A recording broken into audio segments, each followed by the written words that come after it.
The dust hadn't settled yet when Charlotte Hale's carriage came barreling down the main street of Cinder Bluff, wheels churning up red earth like a devil's storm.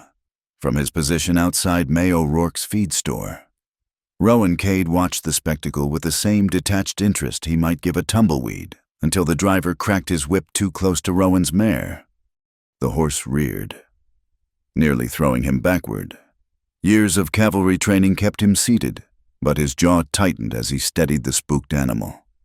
"Easy, girl," he murmured, one hand gentle on the mare's neck while his eyes tracked the ostentatious carriage with its gleaming brass fixtures and painted wheels.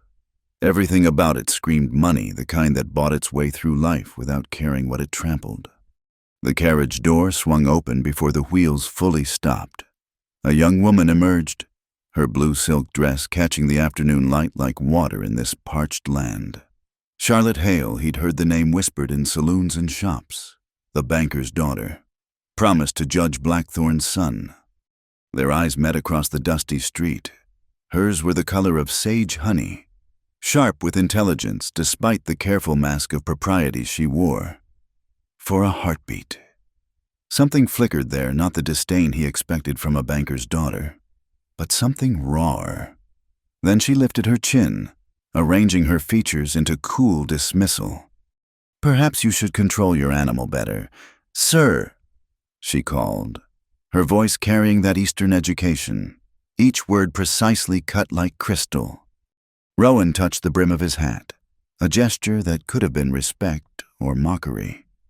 "My horse knows her manners well enough, miss. It's carriages that forget theirs in their hurry." A muscle twitched in her jaw. Behind her, two men emerged from the carriage, hired muscle by the look of them, with holsters worn low and eyes that catalogued every person on the street. One of them stepped forward, hand drifting toward his gun. "You addressing Miss Hale, Cowboy?" "Jake!" Her voice cut sharp. "That won't be necessary." But Jake's eyes had already narrowed, taking in Rowan's worn duster, the trail dust on his boots, the careful way he kept his hand away from his own weapon. "Miss Charlotte, your daddy wouldn't like—" "I'm perfectly capable of handling my own conversations." She turned back to Rowan, and this time he caught it clearly, the slight favor of her left side, the careful way she held her right wrist. Someone had gripped it too hard, recently enough to leave marks she was trying to hide beneath kid gloves and propriety. "My apologies for the disturbance," she said, each word formal as a legal document. "Good day." She swept past him toward Miller's Mercantile, her bodyguards trailing like vultures. Rowan watched her go, noting the rigid line of her spine, the way she kept precise distance from her escorts. Mighty fine-looking trouble, that one. Rowan glanced sideways at May O'Rourke, who'd emerged from her store with a sack of grain hefted over one shoulder despite her 60 years. Her weathered face held the kind of knowing that came from surviving 40 years in the territories. "Not my brand of trouble," Rowan said, turning his mare away. "Maybe not." May set down the grain, studying him with eyes sharp as broken glass. "But trouble has a way of finding folks whether they're shopping for it or not. That girl's been in town 2 weeks, and already I've seen bruises she thinks she's hiding." "Not my business." "No."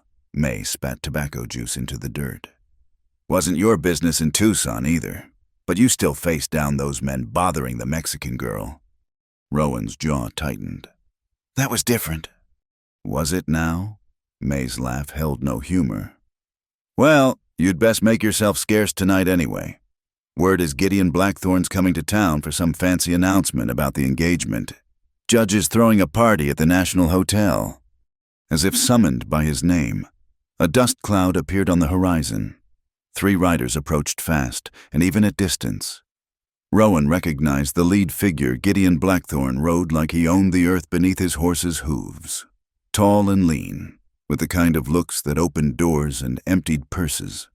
He had his father's cold eyes, and something meaner besides. Gideon reined up hard in front of the Mercantile, sending a fresh cloud of dust over a woman carrying groceries. He didn't apologize, didn't even notice.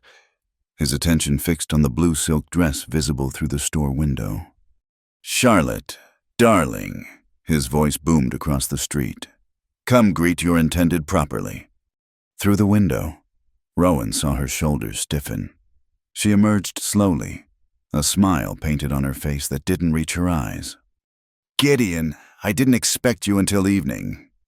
Couldn't wait another moment to see my beautiful bride-to-be?" He dismounted in one fluid motion, catching her wrist, the same one she'd been favoring. She didn't flinch, but Rowan saw the tiny intake of breath, the way her free hand clenched in her skirts. "Quite a grip you've got there, boy," May observed quietly. Gideon was speaking now, loud enough for the gathering crowd to hear. "Father's arranged for the announcement tonight. 6 months from now, you'll be Mrs. Gideon Blackthorne. Won't that be something?" His smile held the satisfaction of a man examining property he'd already bought. "Indeed," Charlotte replied, voice steady as stone. "Come now, surely you can muster more enthusiasm than that." Gideon pulled her closer, and this time she did step back, only to find Jake behind her, boxing her in. "The lady seems tired from the heat," Rowan found himself saying, his mare having somehow wandered closer. "Perhaps she'd appreciate some breathing room." Gideon's head snapped around, taking in Rowan with the kind of look ranchers gave mangy dogs. "And you are?" "Nobody in particular, just passing through." "Then I suggest you keep passing. Cowboy." Gideon's hand moved to his hip, pushing back his coat to reveal the pearl-handled Colt beneath. "This is a private conversation." "On a public street," May added, appearing at Rowan's elbow with a scattergun cradled casual-like in her arms. "Afternoon, Mr. Blackthorne. Hot day for reunions." Gideon's eyes flicked between them, calculating. The crowd had grown shopkeepers emerging from doorways, ranch hands pausing in their errands. Too many witnesses for whatever he'd been planning. "Indeed it is, Mrs. O'Rourke." He released Charlotte's wrist with deliberate slowness. "I'll see you tonight. Darling, wear the green dress, it brings out your eyes." He remounted with showy flair, his men falling in behind him. As they passed Rowan, Gideon leaned down. "I'll remember you, nobody in particular." After they'd gone, Charlotte stood frozen for a moment before the mask slipped back into place. She smoothed her skirts with hands that barely trembled. "Thank you," she said quietly, including both Rowan and May in the words. "Though I had the situation under control." "Course you did, dear," May said gently. "Sometimes control looks different to different folks." Charlotte's laugh held broken edges. "Yes, well, if you'll excuse me, I have an engagement party to prepare for." She turned to go, then paused. "The green dress. He always insists on the green dress." She walked away before either could respond, her bodyguard scrambling to catch up. "Still not your trouble?" May asked. Rowan watched Charlotte disappear into the hotel, remembering another woman who'd smiled while bruises bloomed beneath silk. That one had ended up in a pine box, her husband's tears as false as fool's gold at her funeral. "There's a story there," he said finally. "Always is." May shifted her scattergun. "You planning to hear it?" "I'm planning to water my horse and mind my own business." May snorted. "Sure you are. Just happens my barn's got a good view of the hotel's back entrance, in case you're minding your business in that direction tonight." That evening, Rowan found himself doing exactly that. He'd told himself he was checking on his mare's shoe, but his eyes kept drifting to the yellow light spilling from the National Hotel's windows. Music and laughter floated on the desert air, the sound of money celebrating itself. Near midnight, a figure slipped out the back door. Blue silk had been replaced by a simple riding skirt and jacket, but he recognized the way she moved, careful, deliberate, like someone who'd learned to navigate around bruises. Charlotte Hale made it 3 steps before stopping, her gaze finding him in the shadows. "Are you following me?" "No, ma'am, just tending my horse." He gestured to the mare, who chose that moment to whicker softly. ruining his credibility. Your horse. Her tone held enough skepticism to fill a courtroom. Well, since you're here, perhaps you could tend her somewhere else. I need to speak with Mrs. O'Rourke privately. May's asleep. No, she isn't. Charlotte lifted her chin. She told me this afternoon she'd be available if I needed conversation. Rowan studied her in the moonlight. Up close, without the armor of daylight propriety. She looked younger, tired, desperate in the way of cornered animals pretending they aren't. What kind of conversation? The kind that's none of your business. Mr. Cade. Rowan Cade. Mr. Cade. She wrapped his name in formality like a shield. I appreciate your intervention this afternoon, but I neither need nor want your protection. What do you need? Then, the question seemed to surprise her. For a moment, the mask slipped entirely, and he saw raw fear flash across her features before she wrestled it back. I need to speak with Mrs. O'Rourke about a business proposition. I'm prepared to pay well for specialized assistance. Understanding dawned. You want to hire someone? To do what exactly? Her laugh held no humor. To make me a widow before I become a wife. The words hung between them like a challenge. Rowan felt the weight of them, the shape of what she was asking. Inside the hotel, the band struck up a waltz, and shadows moved past the windows in parody of joy. That's not a business proposition, he said finally. That's a death warrant. Yours, most likely. Then you understand my situation perfectly. She gathered her skirts. Now, if you'll excuse me, May won't help you with that. She stopped. I beg your pardon. Murder for hire? May's got principles. She'll feed you, hide you, maybe even teach you to shoot. But she won't find you an assassin. Then I'll find one myself. In Cinder Bluff, he almost laughed. Every gun hand in 50 miles either works for the judge or fears him. You'd be signing your own death certificate.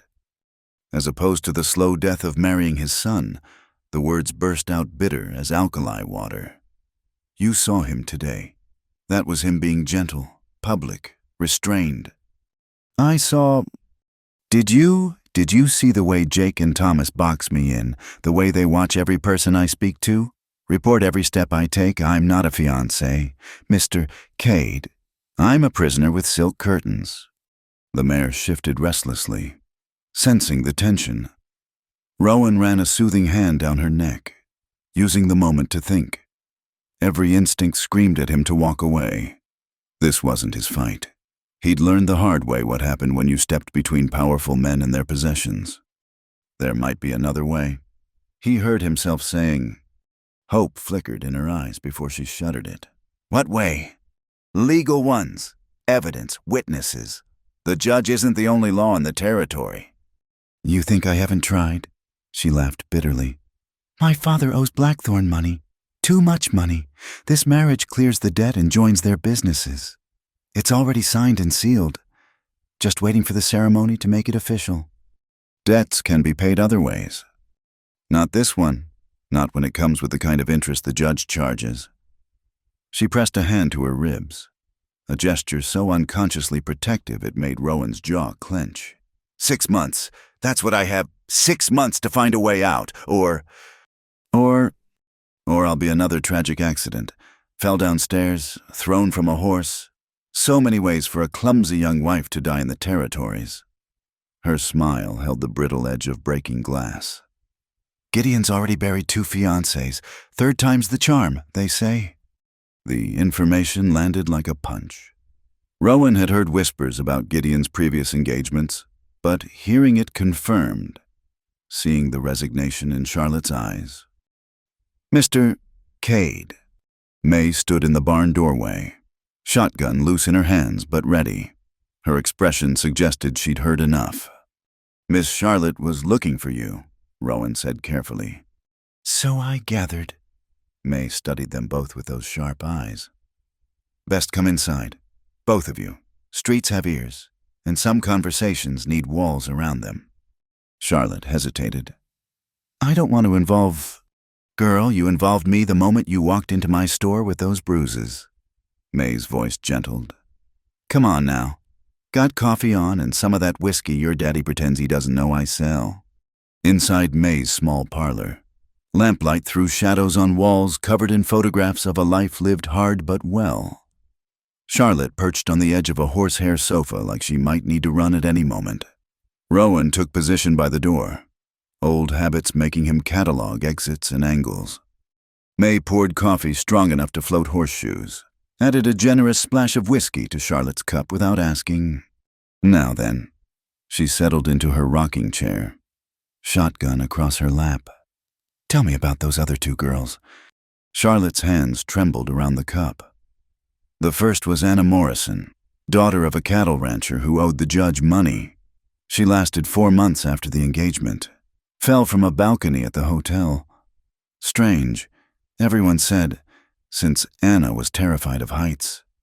I remember Anna, May said quietly. Sweet girl, always buying penny candy for the street children. The second was Elizabeth Cortez. Her family owned silver claims the judge wanted. She drowned in the river during a picnic, in 2 feet of water, on a calm day.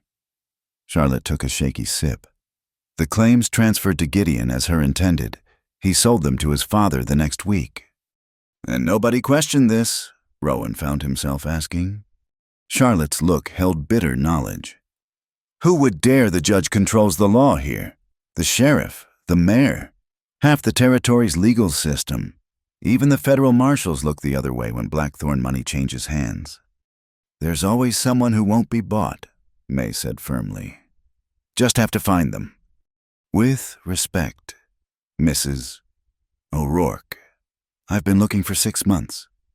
Ever since my father announced the engagement, every door closes when they hear the Blackthorn name. Charlotte set down her cup with careful precision, which is why I need a different solution. No!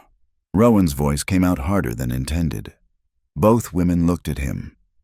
Hiring a killer makes you no better than them. And it won't work besides. You think the judge would let his son's murder go unavenged? You'd be dead before the funeral flowers wilted. Then what do you suggest, Mr. Cade? Charlotte's eyes flashed. That I submit play the dutiful fiancé until I join Anna and Elizabeth. I suggest you think like a survivor instead of a martyr. He pushed off from the wall. May's right. There's always someone who won't be bought. Federal judge, territorial governor, newspapermen hungry for a story. You need evidence, witnesses, enough truth that even Blackthorn money can't bury it. The doctor who examined Anna and Elizabeth, Charlotte began. Doc Calder, May supplied. Good man, quiet, but good. He wrote reports suggesting their deaths weren't accidental. The judge had them sealed by court order. Charlotte's hands clenched. Everything gets buried. Mr. Cade. Everything. Then we dig it up. The words hung in the air. Charlotte stared at him, hope and suspicion warring in her expression. We, she repeated. Rowan met May's knowing look and silently cursed himself for a fool. You said 6 months. That's time enough to build a case even the judge can't dismiss. Why would you help me? You don't know me. He thought of another woman, another time. Blood on silk and a husband's cold smile at the funeral. Let's say I've got my reasons. I can pay. I don't want your money. Then what do you want? The question deserved truth. To see if justice can win for once. If law can mean something more than who's got the deepest pockets. May snorted. Idealist. That'll get you killed in this territory. Hasn't yet. Charlotte studied him with those sharp, honey eyes, seeming to weigh his soul in her gaze. Finally, she nodded a small gesture, but firm. All right, Mr. Cade, we'll try it your way. But if it fails, it won't fail. And if it does, she continued as if he hadn't spoken, I'll do whatever's necessary to survive, even if that means becoming the kind of monster they are. The determination in her voice sent a chill down his spine. This wasn't some sheltered eastern flower willing to wilt at the first harsh wind. Charlotte Hale had steel beneath the silk, the kind forged in desperation and tempered by fear. Fair enough, he conceded. May, we'll need... A sharp whistle cut through the night, 3 short, 2 long. May's warning signal. Back door, May hissed, already moving. Someone's coming. Charlotte rose, but Rowan caught her arm gently, mindful of the bruises. Walk, don't run. You're visiting May about ordering fabric for the wedding. She nodded, mask sliding back into place with practiced ease. By the time the front door burst open, she was seated primly, examining a catalog by lamplight. Jake filled the doorway, hand on his gun. Miss Charlotte, your father's looking for you. How thoughtful. Her voice held nothing but polite distance. I was just finalizing some orders with Mrs. O'Rourke. The wedding requires so many preparations. Jake's eyes swept the room, lingering on Rowan with suspicion. You, the cowboy from earlier. Mister, Cade was helping me move some heavy bolts of cloth. May lied smoothly. These old bones aren't what they used to be. Is that so? Jake stepped inside, Thomas visible behind him. Funny time to be moving cloth. Funny time to be bursting into a lady's parlor without knocking. Rowan observed mildly. Jake's hand tightened on his gun. You got something to say, cowpuncher. Jake, Charlotte's voice cut like ice.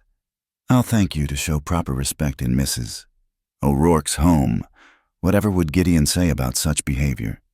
The threat of Gideon's name worked like a charm. Jake stepped back, though his eyes promised future violence.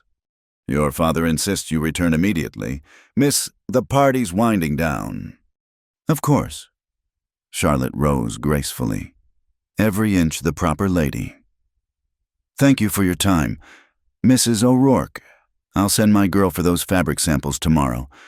She swept past Jake without looking at Rowan, but her fingers brushed his sleeve the lightest touch. There and gone. A promise or a warning. He couldn't tell. After they'd gone, May barred the door and leaned against it, suddenly looking her age. You sure you want to tangle with this, Rowan? He thought of Charlotte's desperate courage, the resignation beneath her determination, of 2 dead girls and a system that shrugged at murder when it wore expensive clothes. No, he admitted, but I'm going to anyway. May smiled grimly. Then we'd best start planning how to keep you both alive long enough to matter. Outside, thunder rumbled over the desert, rare for the season, but fitting. Change was coming to Cinder Bluff, one way or another. Rowan just hoped it wouldn't bury them all in its wake. The engagement announcement made the Carson Sentinel's Society page 3 days later.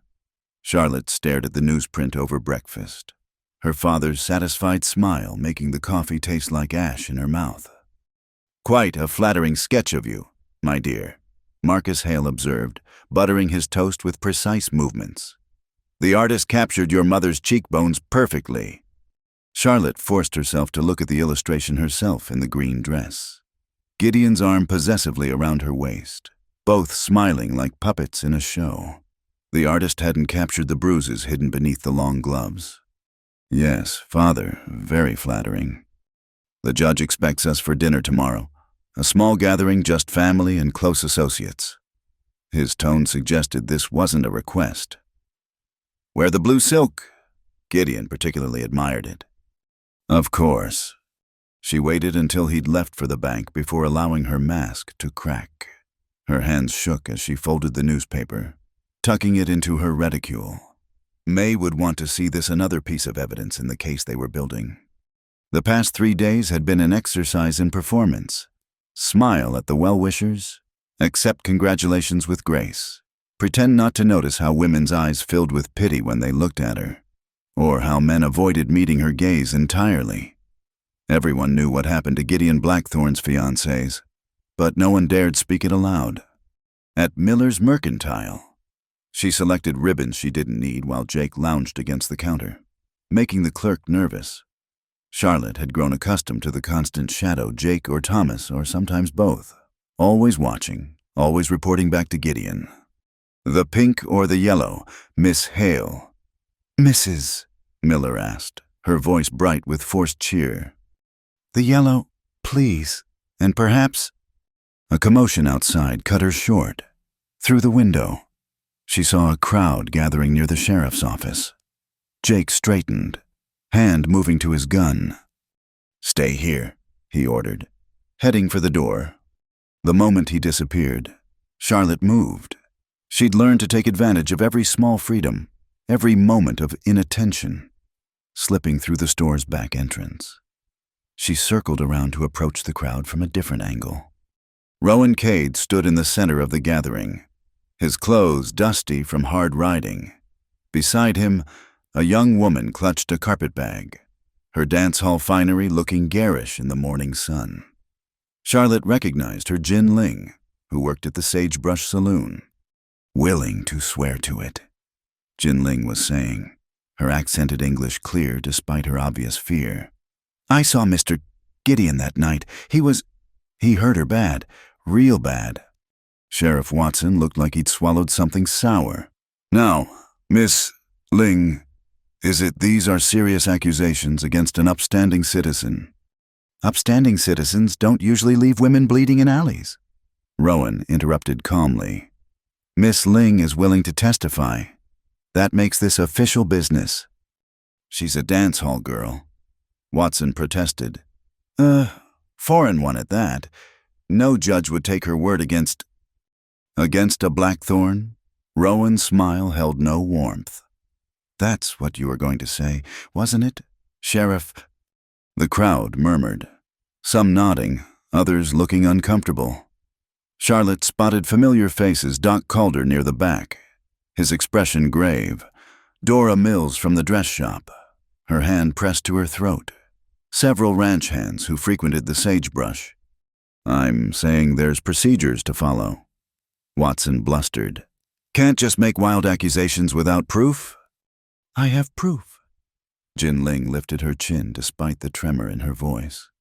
I kept the handkerchief he used to wipe the blood. His initials are on it, G.B. in gold thread. Charlotte's breath caught. Physical evidence. She'd been trying for months to find something concrete, and here was this brave woman offering it freely. Let me see that, Watson demanded. No. Rowan stepped slightly in front of Jin Ling. We'll present it to a federal judge, someone without local entanglements. Watson's face darkened. You calling me corrupt? Cade. I'm calling you careful. Nothing wrong with that. Unless careful means ignoring assault and battery. Jake. Charlotte turned to find Gideon pushing through the crowd, his face thunderous. Jake appeared at his shoulder, looking chagrined at having lost track of his charge. What's this about? Gideon's eyes found Jin Ling, and something ugly flickered across his features. Sheriff Watson, why is this woman making a spectacle in the street? Mr. Blackthorne. Watson practically wilted with relief. This person is making accusations. Cade here brought her. Did he now? Gideon's attention shifted to Rowan, and Charlotte saw the calculation there. And what business is it of yours, Cowboy? Justice is everybody's business. Gideon laughed, the sound sharp as breaking glass.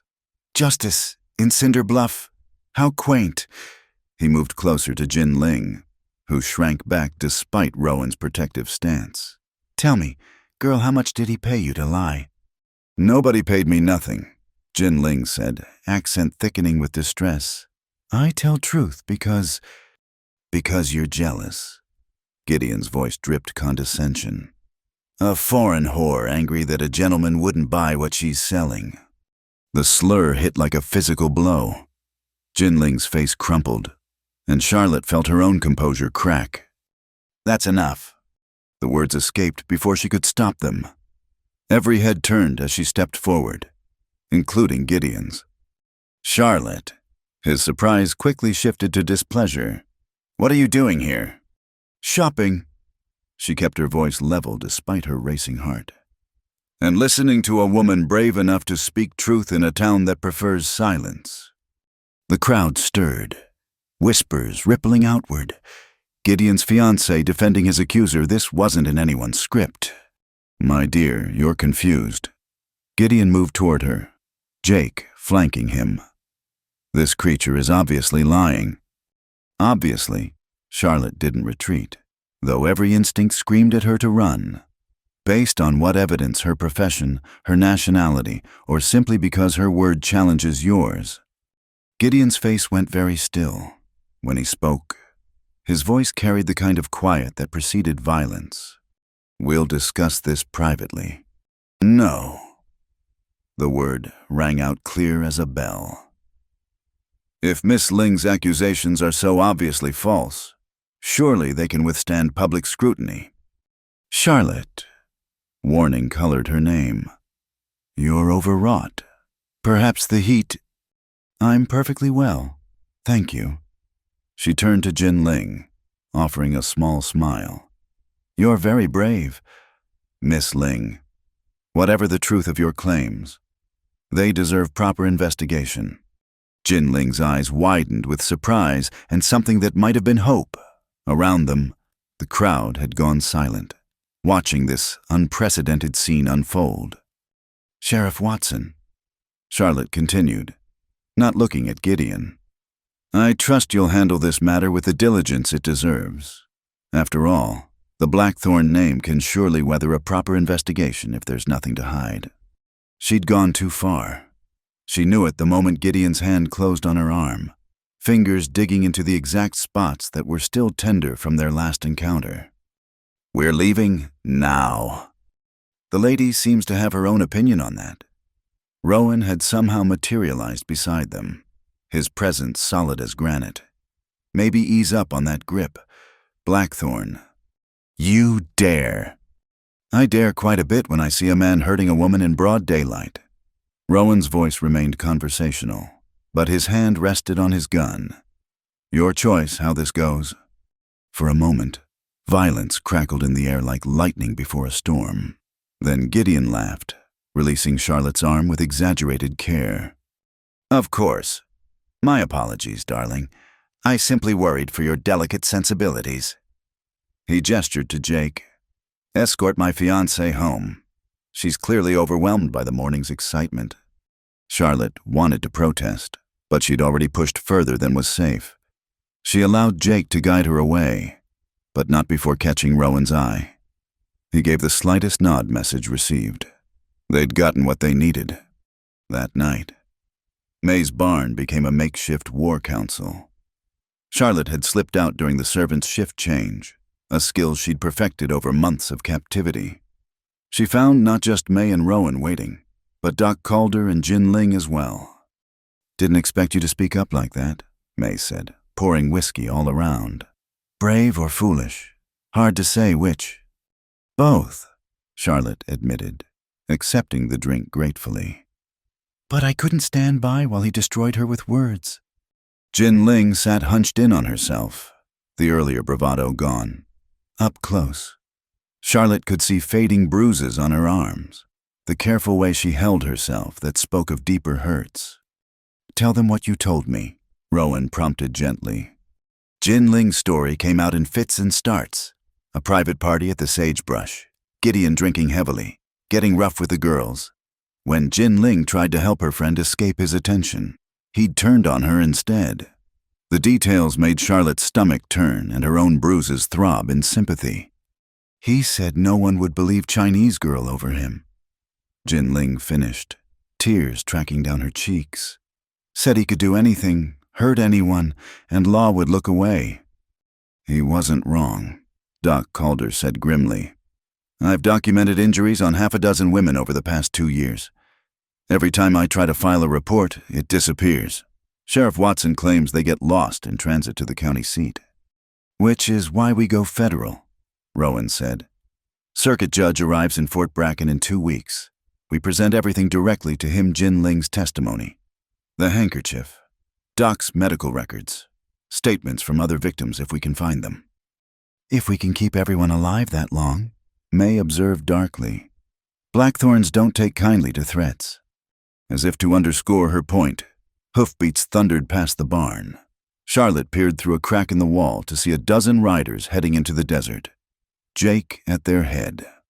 Looking for something, Rowan noted. Or someone.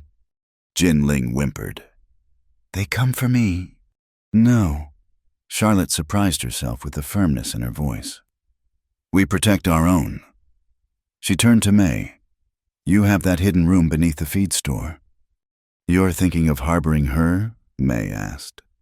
I'm thinking of keeping a witness safe until she can testify. Charlotte pulled out a small leather pouch, heavy with coin. This should cover supplies and any inconvenience. May pushed the money back. Keep your coin, girl. Some things aren't for sale, and doing right is one of them. She stood, all business. Jin Ling, gather your things. You'll stay with me until this is settled. But your store, they could... Let them try. May patted the shotgun leaning against the wall. I've faced down Comanche raiders and claimed jumpers. A few Blackthorn bully boys don't scare me none. As they prepared to move Jin Ling, Rowan pulled Charlotte aside. That was risky today.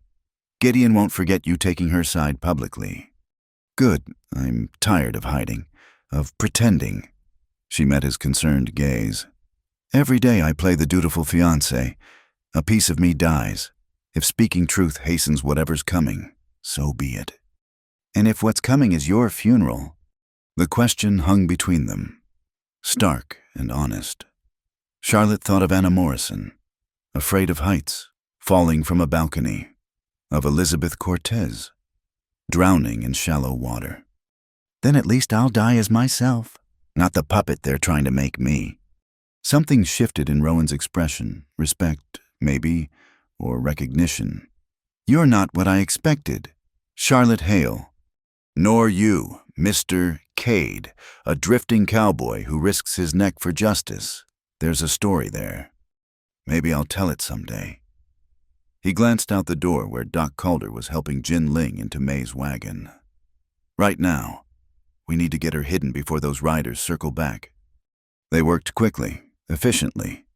Within an hour, Jin Ling was safely concealed in May's hidden room with supplies for a week. Doc Calder promised to check on her daily under the guise of delivering May's arthritis medicine. As Charlotte prepared to slip back to her father's house, Rowan caught her sleeve. 2 weeks until the circuit judge. Can you last that long? She thought of tomorrow's dinner at the Blackthorn Ranch, of Gideon's fury at her public defiance, of all the ways a woman could have accidents in the territories. I'll last, she said with more confidence than she felt. Just make sure that judge hears our case. The journey back through Cinder Bluff's dark streets felt like crossing a battlefield. Every shadow could hide Jake or Thomas. Every sound might herald discovery. But Charlotte made it to her father's garden wall without incident, slipping through the gate she'd left unlatched, only to find Gideon waiting in her room. He sat in her reading chair, the lamp casting harsh shadows across his handsome face. In his hands, he held the newspaper with their engagement announcement, now torn to pieces. Hello, darling. His smile chilled her to the bone. We need to discuss your behavior today. Charlotte's hand found the doorknob behind her, but Jake stepped out of the shadows, blocking her escape. Now! Gideon rose with predatory grace. No running. We're going to have a civilized conversation about loyalty, respect, and what happens when my future wife forgets her place. He moved closer, and Charlotte smelled whiskey on his breath, saw the dangerous glitter in his eyes. This was the Gideon that Jin Ling had faced, that Anna and Elizabeth had known too late to save themselves. My place, she repeated. Buying time, mind racing for options? Yes, your place. He reached out, fingers ghosting along her jaw. Which is beside me, supporting me, certainly not defending whores who spread lies about me in the street. She wasn't lying. The words escaped before wisdom could catch them. Gideon's hand stilled. What did you say? Charlotte lifted her chin, finding courage in desperation. I said she wasn't lying. I know what you are. Gideon, what you did to Anna, to Elizabeth. What you do to any woman who can't fight back. His backhand caught her across the cheek.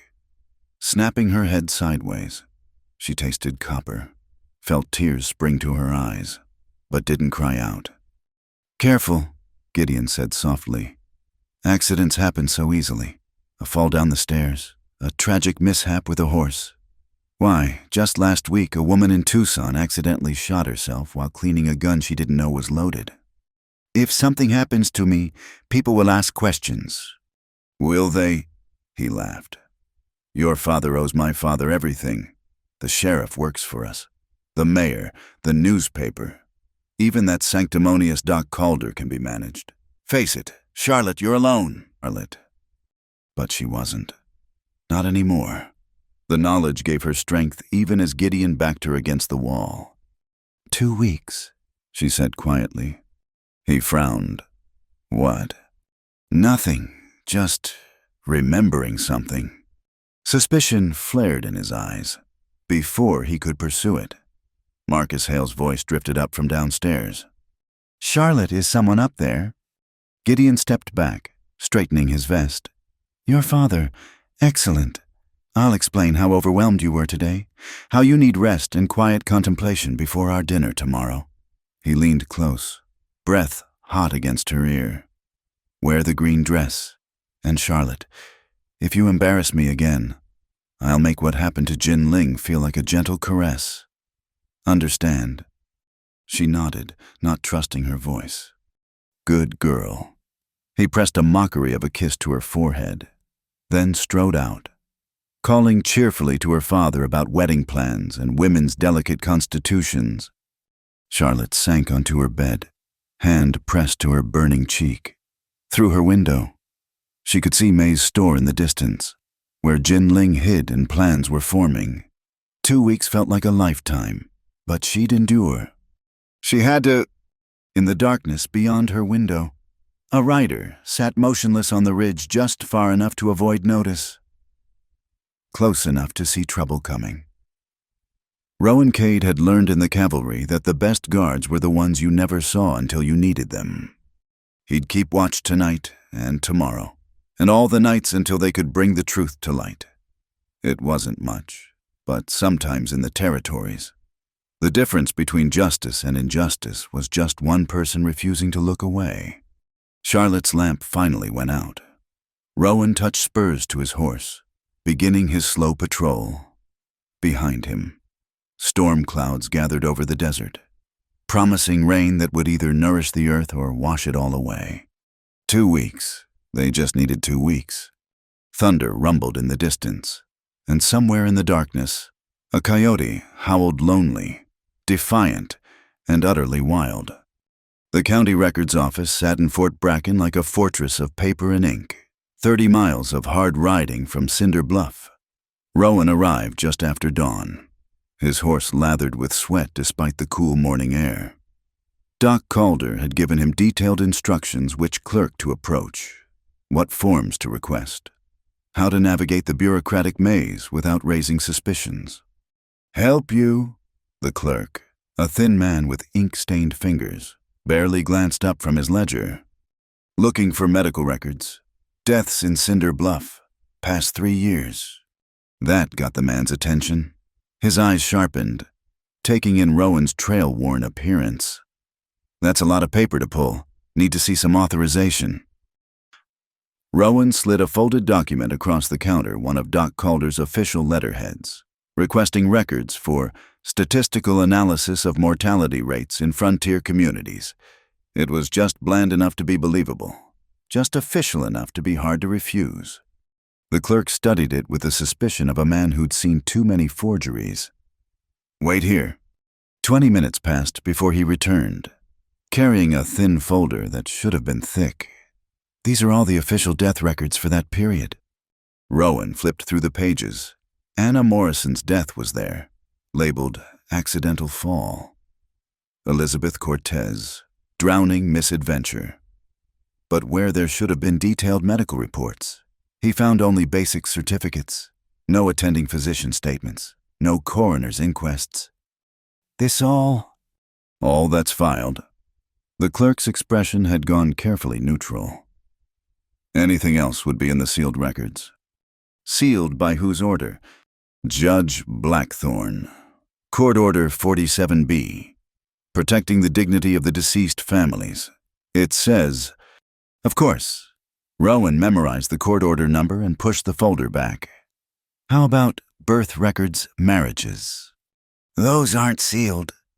Relief colored the clerk's voice as he moved to safer ground. What years you looking for? While the clerk fetched the requested documents, Rowan studied the office layout. The sealed records had to be somewhere likely the locked room he'd noticed down the hallway. Getting in would require a different approach. That night, he met Charlotte at an abandoned line shack 5 miles from town. She'd managed to slip away during a shopping expedition, leaving Jake arguing with a merchant about overcharging while she vanished out the back. Any luck? She asked, pulling off her riding gloves. Found the trail, but it's blocked. He explained about the sealed records. We need someone with legal authority to demand access. Or someone with a key. Charlotte produced a small leather pouch from her saddlebag. May has a contact in Fort Bracken, a cleaning woman who works nights at the courthouse, for enough money. You're talking about breaking the law. I'm talking about bending it. Her jaw set stubbornly. Those records are sealed to protect Gideon, not the victims. If we wait for legal channels, more women die. She had a point. Rowan had seen too much injustice hidden behind legal procedures to argue. How much does this cleaning woman want? $50. Enough to get her family to California.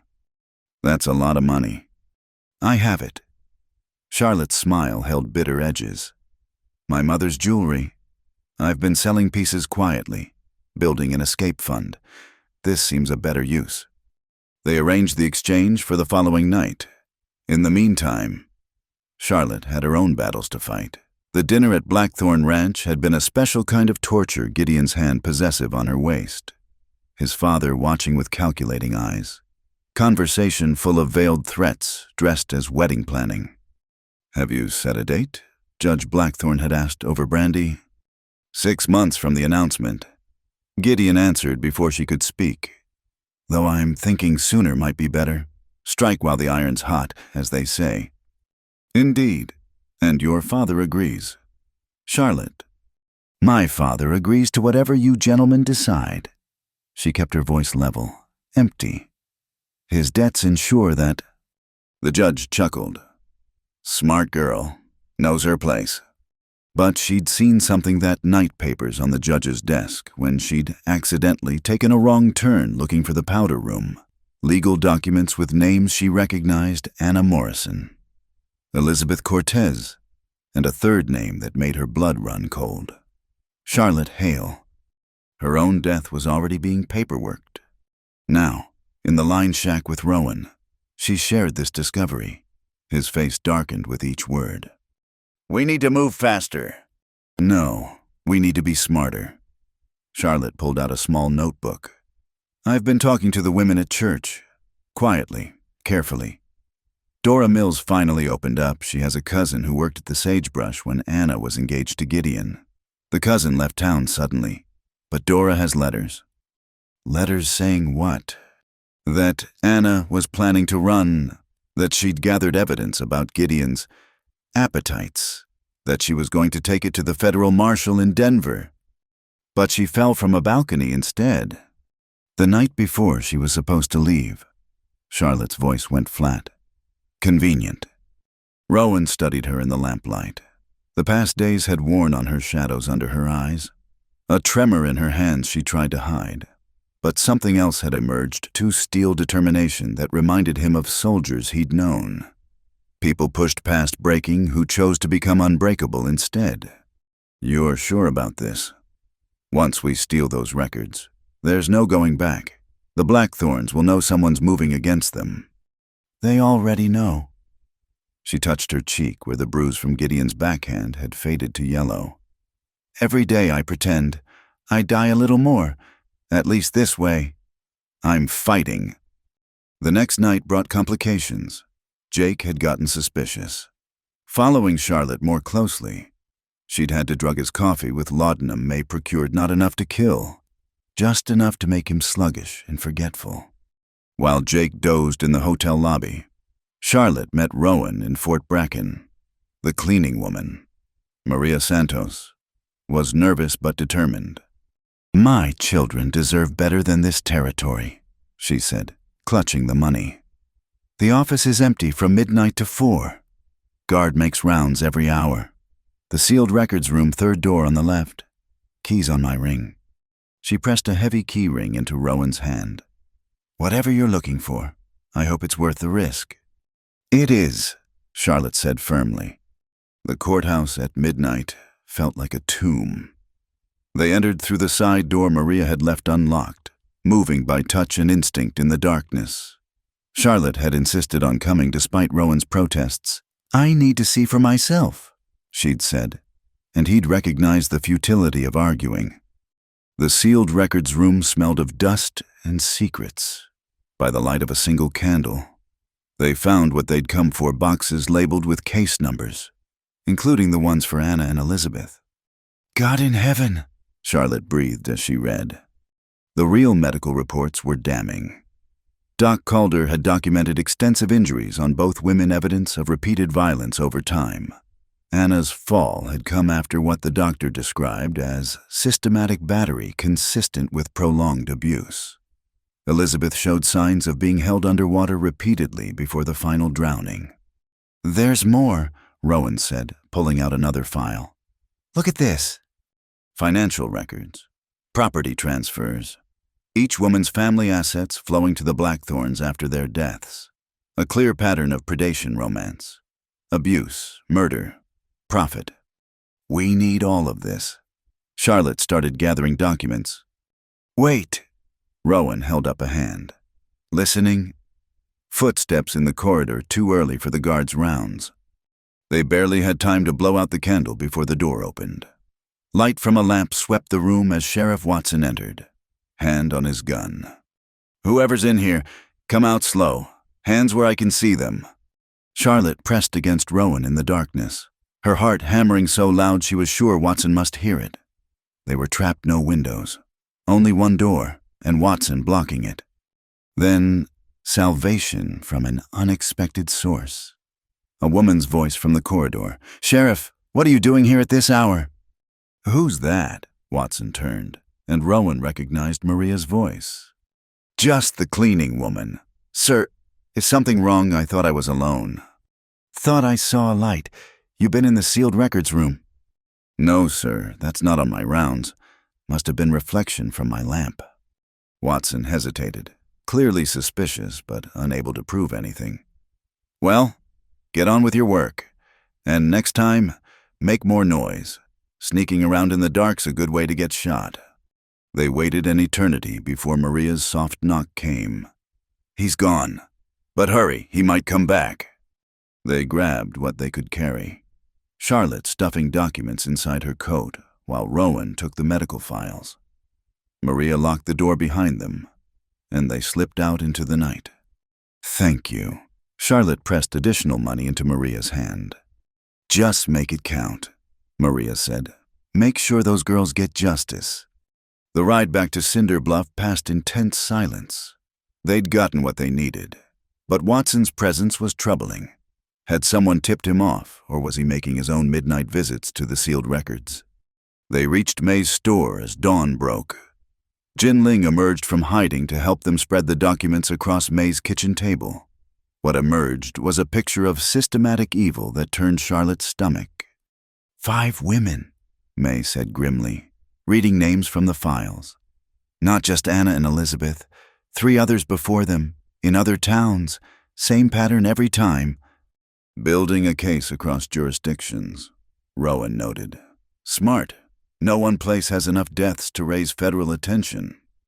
"Until now." Charlotte held up a letter she'd found. "This is from a federal prosecutor in Denver, responding to Anna's inquiry. He was interested in her evidence, planning to investigate. But she died first. Yes, but the prosecutor's name is here. Samuel Hartwood. If he's still in Denver... He is, Doc Calder said from the doorway. He looked haggard, like he'd ridden hard. I sent a telegram yesterday. General inquiry about territorial legal matters. He responded within hours. You told him? Charlotte asked, alarmed. Nothing specific, just that I had medical concerns about some deaths I documented.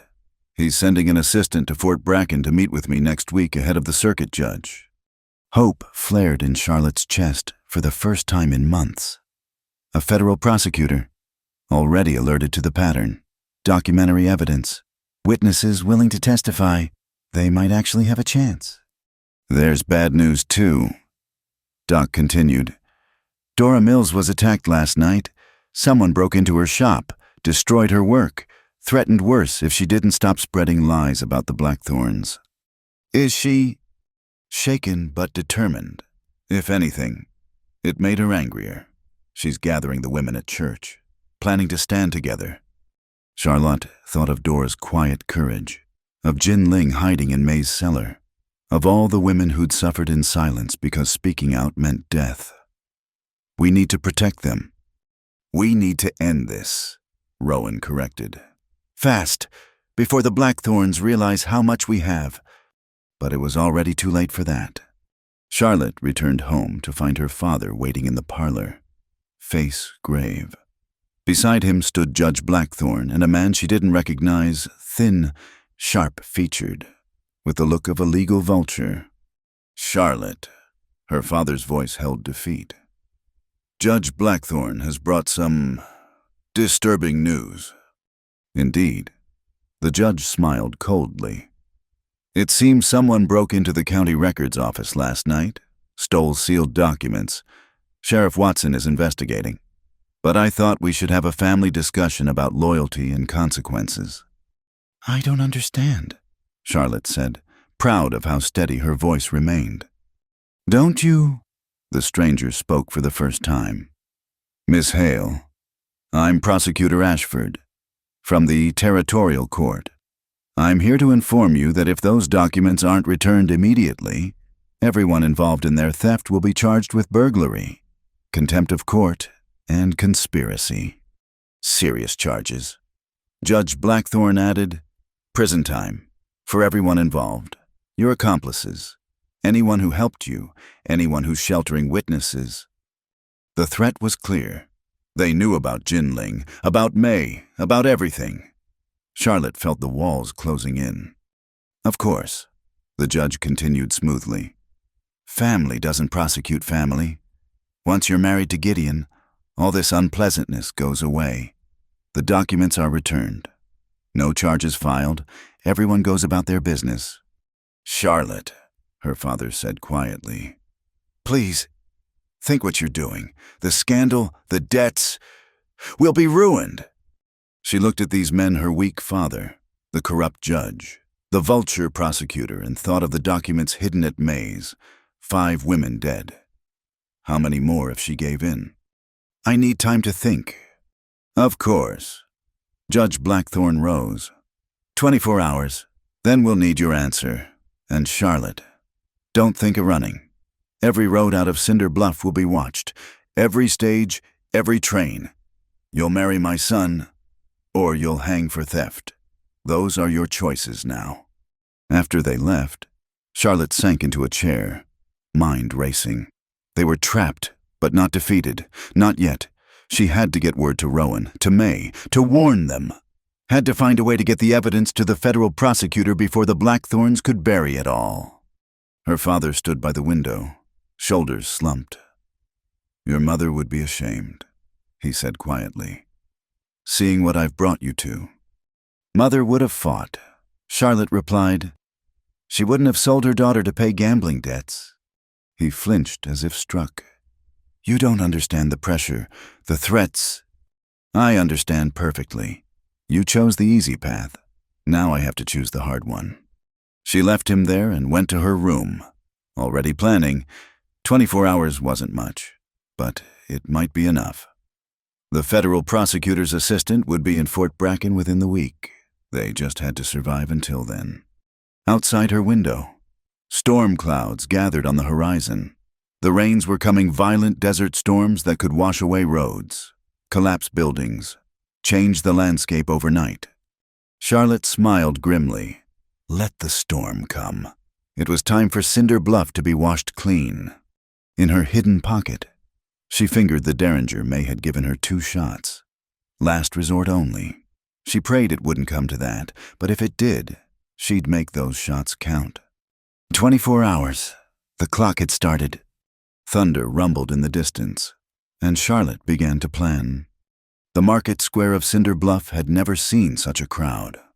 Word of the confrontation spread like wildfire, drawing ranchers from outlying homesteads, miners from the copper claims, even travelers who'd stopped for water and found themselves witnessing something unprecedented. Charlotte stood near the well, Rowan slightly behind her left shoulder, close enough to intervene, far enough to let her lead. She'd chosen her position carefully, back protected, multiple escape routes, good sight lines. The lessons May had taught her about survival were proving useful. Quite the audience, Rowan murmured. Good. The more witnesses, the harder it is to make people disappear. She'd sent word to Gideon that morning, a public meeting to discuss their future. He'd arrived expecting her surrender. Instead, he found half the town gathered and Charlotte dressed not in silk, but in practical riding clothes, a visual declaration of independence that hadn't gone unnoticed. Charlotte, darling. Gideon's voice carried across the square as he approached, flanked by Jake and Thomas. This is hardly the place for private matters.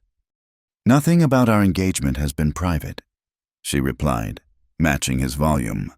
Your father made sure of that when he announced it in the newspaper without my consent.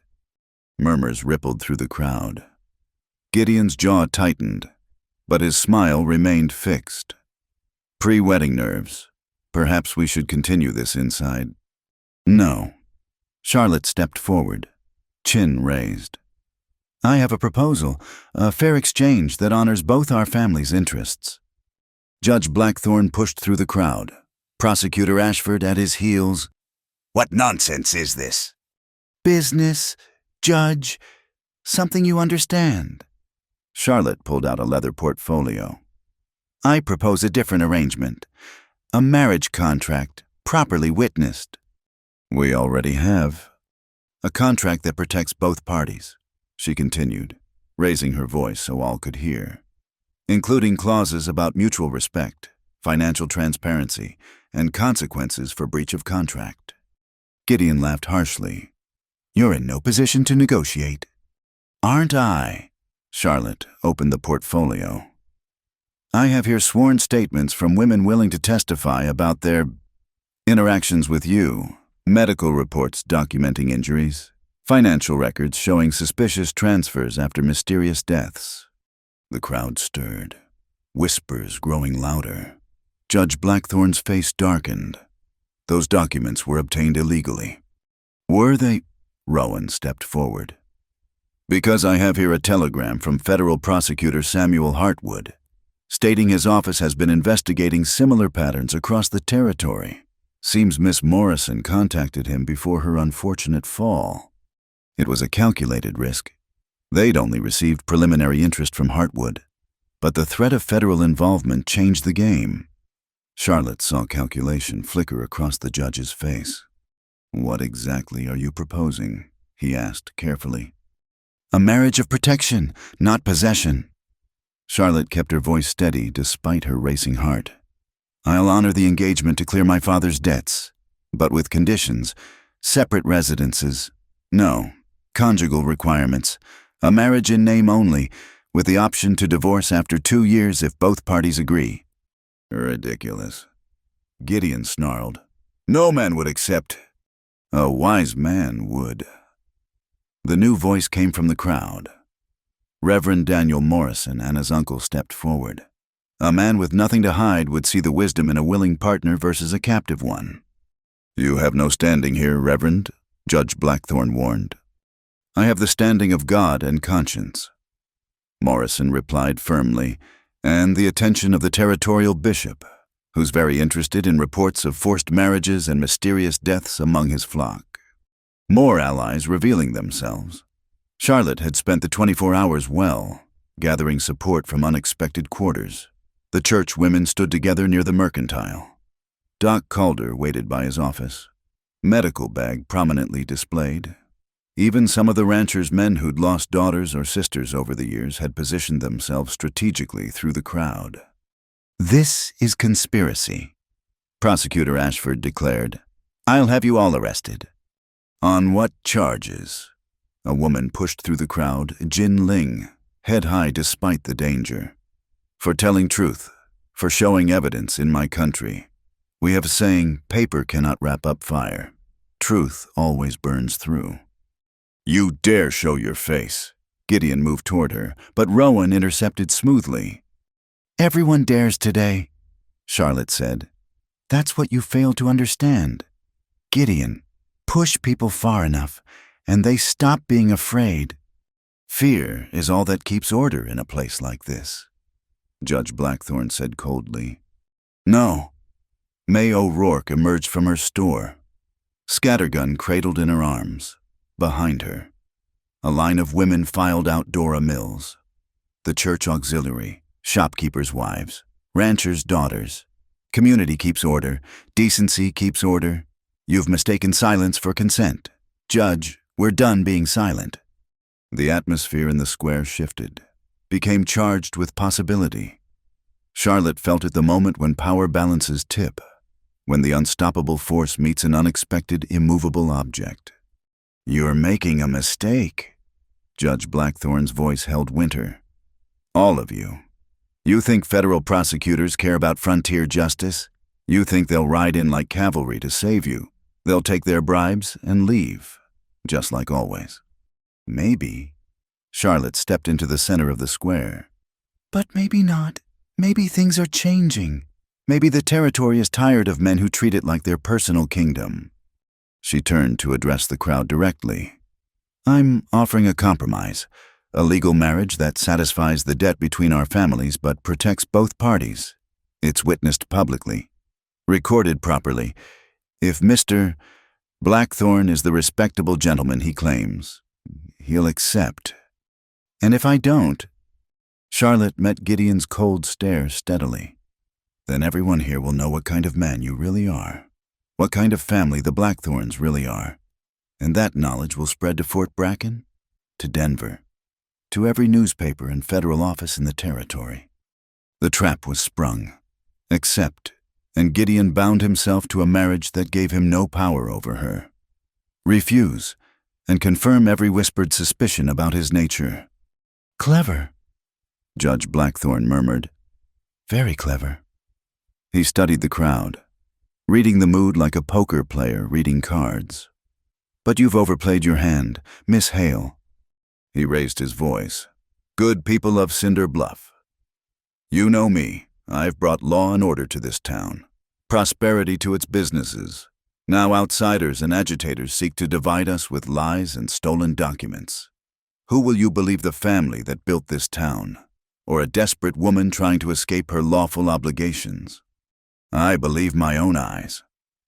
Called out Sam Williams, the blacksmith. "Saw what you did to the Morrison family after Anna died. Foreclosed on their ranch within a month. Legal business. Legal theft," someone else shouted. More voices rose. Years of suppressed resentment finally finding outlet. Charlotte felt the moment slipping toward chaos and raised her hand for quiet. "I'm not asking anyone to take sides. I'm asking for witnesses to a fair agreement, nothing more." "I'll witness." Reverend Morrison stepped forward. "As will my wife and the church council." "As will I." Doc Calder joined them. "And I'll be sending my complete medical files to Prosecutor Hartwood, regardless of local court orders." One by one, people stepped forward. Not everyone, some melted away, unwilling to risk Blackthorne retribution. But enough. More than enough. Gideon's face had gone white with rage. "You think this protects you, paper contracts and public theatrics? You have no idea what you're inviting." I know exactly what I'm inviting, Charlotte replied quietly. The question is, do you accept my terms or not? Father and son exchanged glances. Judge Blackthorn's slight nod was almost imperceptible, but Charlotte caught it. They'd accept for now. Plan something else in private. But she'd bought time and witnesses. Draw up your contract, Gideon said through clenched teeth. We'll sign it properly, all legal and binding. But don't think this changes anything. Charlotte, you'll be my wife, and wives can have accidents just as easily as fiancés. The threat hung in the air like smoke. Charlotte felt Rowan tense behind her but didn't look back. This was her fight to finish. That's where you're wrong, she said clearly. A wife with a contract, witnessed by half the town, protected by federal interest. That wife is considerably harder to dispose of. Ask your father, he's a legal expert. Judge Blackthorn's smile was thin as a blade. Indeed. We'll have the papers drawn up by tomorrow. A proper marriage contract. As the lady requests, I trust that satisfies everyone's concerns. The crowd began to disperse, but slowly, reluctantly. People lingered in small groups, discussing what they'd witnessed. Charlotte knew the real battles would be fought in these conversations, public opinion shifting, courage building, truth spreading like ripples from a stone dropped in still water. You did it, May said quietly, appearing at Charlotte's elbow. I did something. Whether it's enough? Charlotte let the sentence trail off, suddenly exhausted. It's a start, Rowan said. But the judge is right about one thing, this isn't over. They'll regroup, find another angle. Then we'd better be ready. Charlotte turned to Jin Ling, who'd remained despite the danger of showing herself. Thank you for speaking out. That took real courage. Jin Ling's smile was sad but determined. Anna was my friend. Elizabeth, too. Someone had to say their names out loud. As the square emptied, Charlotte noticed new faces in the crowd riders she didn't recognize. Men with the hard look of hired guns. The Blackthorns were already adapting, bringing in outside force. We need to move the documents, she told Rowan urgently. They'll try to retrieve them by force. Already done. May and I relocated everything this morning. He didn't elaborate on where, and Charlotte didn't ask. Some knowledge was safer unshared. That evening, Charlotte found herself in May's kitchen again, surrounded by allies who'd emerged from shadow into light. Reverend Morrison had brought 2 other clergy. Dora Mills represented the merchant wives. Even some of the saloon girls had sent word of support through Jin Ling. What you did today was brave, Morrison said. But bravery alone won't protect you. Gideon will honor the letter of your contract while finding ways around its spirit. I know. Charlotte had no illusions about what she'd bought time, not safety. But every day I stay alive and unharmed is another day to build the federal case, another day for more women to find their courage and speak out. The judge will put pressure on everyone who stood with you, Doc Calder warned. Calling in debts, threatening businesses, making life difficult. Then we support each other, May said firmly, like a real community should. The Blackthorns have power because we've been divided, united. We're stronger than they think. They talked late into the night, planning contingencies, sharing information, building the network that had always existed but never been acknowledged. Charlotte realized this was what the Blackthorns feared most, not individual resistance, but collective action. Near midnight, Rowan walked her partway home, taking a circuitous route through back alleys. That was something to see today, he said. You've got steel in you. Charlotte Hale. Steel can break, she replied, fatigue making her honest. I'm terrified. Rowan, of what comes next, of what Gideon might do despite the contract. Fear's not weakness. It's what you do with the fear that matters. He paused at the corner where they had to part. I've been thinking about your offer, the marriage arrangement. Charlotte's heart skipped. In all the planning, she'd barely considered what she was proposing, binding herself to Gideon even in name only. It's a cage either way, she said bitterly. Maybe, or maybe it's armor. Depends on how you use it. He met her eyes in the moonlight. You don't have to face him alone. Contract marriage or not, you'll have protection. From you, from all of us. You lit a fire today.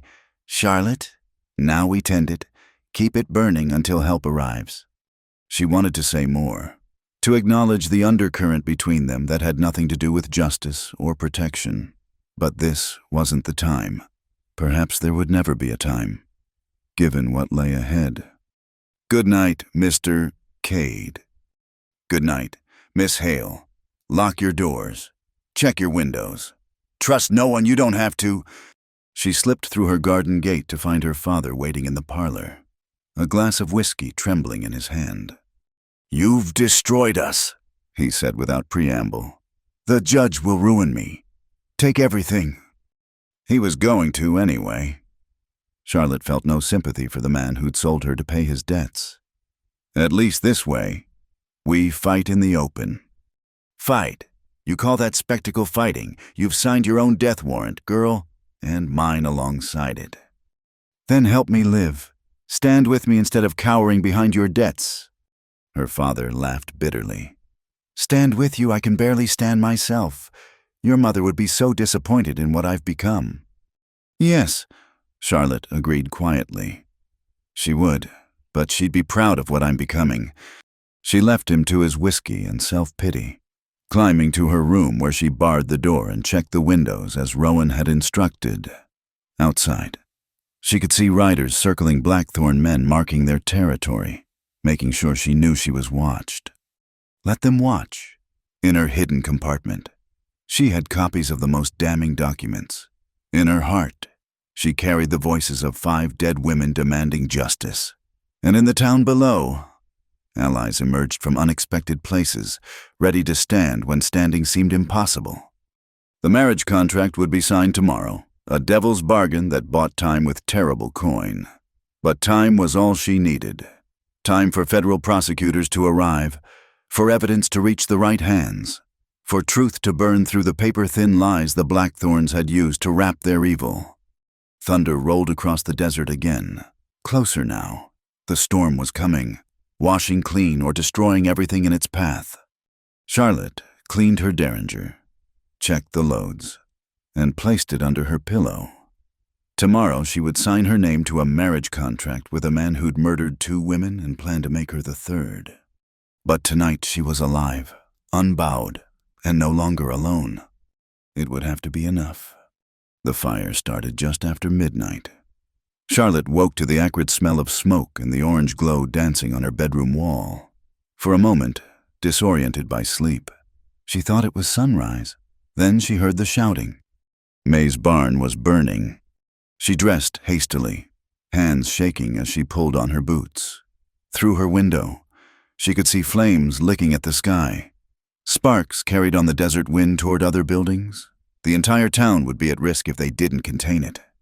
By the time she reached the street, half of Cinder Bluff had assembled in a bucket brigade.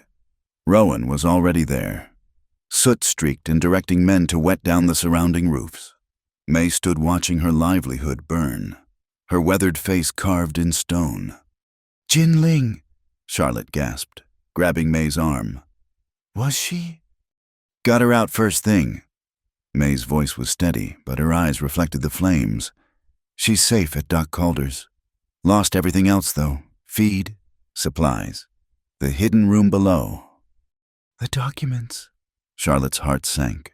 Their carefully gathered evidence. Gone. "Not all of it," Rowan said quietly, appearing at her elbow. "Moved the most important pieces yesterday. Had a feeling something like this might happen." "You knew?" "Suspected. Too quiet after the market square. Blackthorns don't take public humiliation well." He gestured toward the fire. "This is their answer. Burn out their problems." Sheriff Watson stood nearby, making a show of investigating while accomplishing nothing.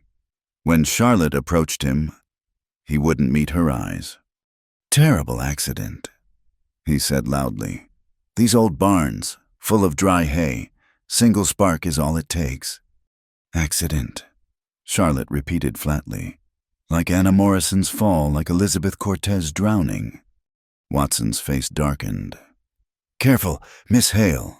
Accusations without proof are dangerous. So are fires that start in 3 places at once, Rowan observed. Takes planning to ensure a building burns that thoroughly. You saying you saw something? Cade. I'm saying what everyone here knows. This wasn't an accident. The crowd murmured agreement, but Watson just shrugged. Knowledge ain't evidence. Now if folks would clear back, let the fire burn itself out safe-like. Charlotte turned away in disgust. The fire brigade had managed to save the surrounding buildings, but May's barn was beyond rescue. As dawn broke gray and smoky, the full devastation became clear. Not just the building, but May's independence, her ability to operate outside Blackthorn control. I've got space at the Mercantile, Sam Miller offered quietly. Not much, but enough to store some feed, keep you in business. And I've got an empty shed, added Tom Patterson from the Double Bar Ranch. Not pretty, but it'll hold supplies. One by one, people stepped forward with offers. Small helps, but together they added up to defiance. The Blackthorns had meant to isolate May, punish her for standing with Charlotte. Instead, they'd galvanize the community. Appreciate the help, May said gruffly, emotion thickening her voice. All of you. As the crowd dispersed, Rowan caught Charlotte's attention. Need to talk. Private. They found a quiet spot behind the church, where Rowan revealed what he'd saved from the fire Anna Morrison's letters to the federal prosecutor. The most damning medical reports. And a new piece of evidence Jin Ling had provided, a small leather journal. Gideon's, Rowan explained. He kept trophies, wrote about his conquests. Jin Ling managed to take it when she escaped that night. Charlotte opened the journal with trembling hands. The entries were worse than she'd imagined, detailed accounts of violence presented as romance, plans for disposing of inconvenient women, even sketches of potential victims. Her own name appeared in recent pages, with notes about her spirit that needs breaking. This is enough to hang him, she whispered. If we can get it to the right hands. Judge controls the local courts. Remember, the federal prosecutor. 5 days until his assistant arrives. We just need to survive until then. 5 days after last night, it seemed like a lifetime. That afternoon, Charlotte stood in May's temporary setup at the Mercantile, helping sort salvage supplies. The work kept her hands busy while her mind raced. Gideon hadn't shown himself since the fire, but his absence felt more ominous than his presence would have.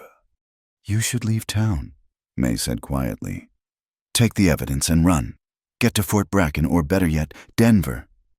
They're watching every road. Besides, running makes me look guilty. Better guilty and alive than innocent and dead. Before Charlotte could respond, Jin Ling appeared in the doorway. Doc Calder had cleaned her up, but the terror of the fire still haunted her eyes. I remember something, she said without preamble. About Elizabeth Cortez, the night before she died. She came to Saloon, not for work to hide something. Said if anything happened to her, check the mission bell. The old Spanish mission, Charlotte frowned. It's been abandoned for years. Perfect place to hide something. Rowan mused. Worth checking. They went that evening. As shadows lengthened across the desert, the mission sat 3 miles from town, its adobe walls crumbling back to earth. The bell tower still stood, though the bell itself had long since been stolen for scrap. Rowan climbed while Charlotte kept watch. The setting sun painted everything in shades of blood and gold, and she shivered despite the warmth. Found something, he called down. What he brought was a small oilcloth bundle, wedged behind the bell mounting. Inside letters from Gideon to Elizabeth, showing the progression from charm to threat. The final letter, dated the day before her death, was explicit: submit or sink. She knew, Charlotte breathed. She knew what was coming and tried to leave evidence. Smart woman. Shame it wasn't enough to save her. They were studying the letters when hoofbeats thundered across the desert. 6 riders, coming fast. "Mount up," Rowan ordered, already moving toward the horses. They rode hard, but the pursuers knew the terrain better. Just as Charlotte thought they might make it to town, her horse stumbled in a wash. She went flying, hitting the ground hard enough to drive breath from her lungs. Rowan wheeled back, but the riders were already surrounding them. Jake leered down from his mount. Well, Miss Charlotte taking moonlight rides with the hired help. What would your fiancé think? I imagine he ordered you to follow me. Charlotte gasped, struggling to stand. Her ankles screamed protest, twisted, maybe sprained. Mr. Gideon doesn't like his property wandering unsupervised. Jake dismounted, hand resting on his gun. Especially not with other men, makes him irritable. I'm not his property. Contract says different, signed and witnessed, all legal-like. Jake's smile was cruel. Course, contracts can be modified. Accidents happen. Man grieves his bride, inherits her daddy's debts and assets. Everybody understands. Over my dead body? Rowan said quietly. That can be arranged too. The tension stretched taut. Charlotte counted heartbeats, calculated distances. Her derringer was in her coat. 2 shots against 6 men. Not good odds. Then salvation came from an unexpected quarter. Reverend Morrison appeared on the ridge, accompanied by 4 ranch hands from the double bar. Evening, gentlemen, Morrison called pleasantly. Saw the commotion from town. Thought you might need assistance. Miss Hale? Jake's crew exchanged glances. 6 against 2 was one thing.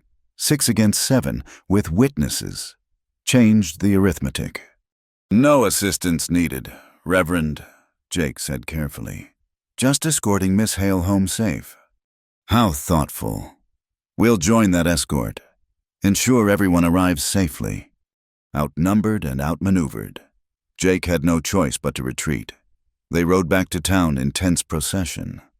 Charlotte sharing Rowan's horse due to her injured ankle. This isn't over, Jake muttered as they reached the hotel. No, Charlotte agreed. It's just beginning. Inside, she found her father in conference with Judge Blackthorne. Both men looked up as she entered, and she saw calculation in the judge's eyes. Charlotte, we were just discussing the wedding arrangements. Given recent tensions, we think it best to move up the date.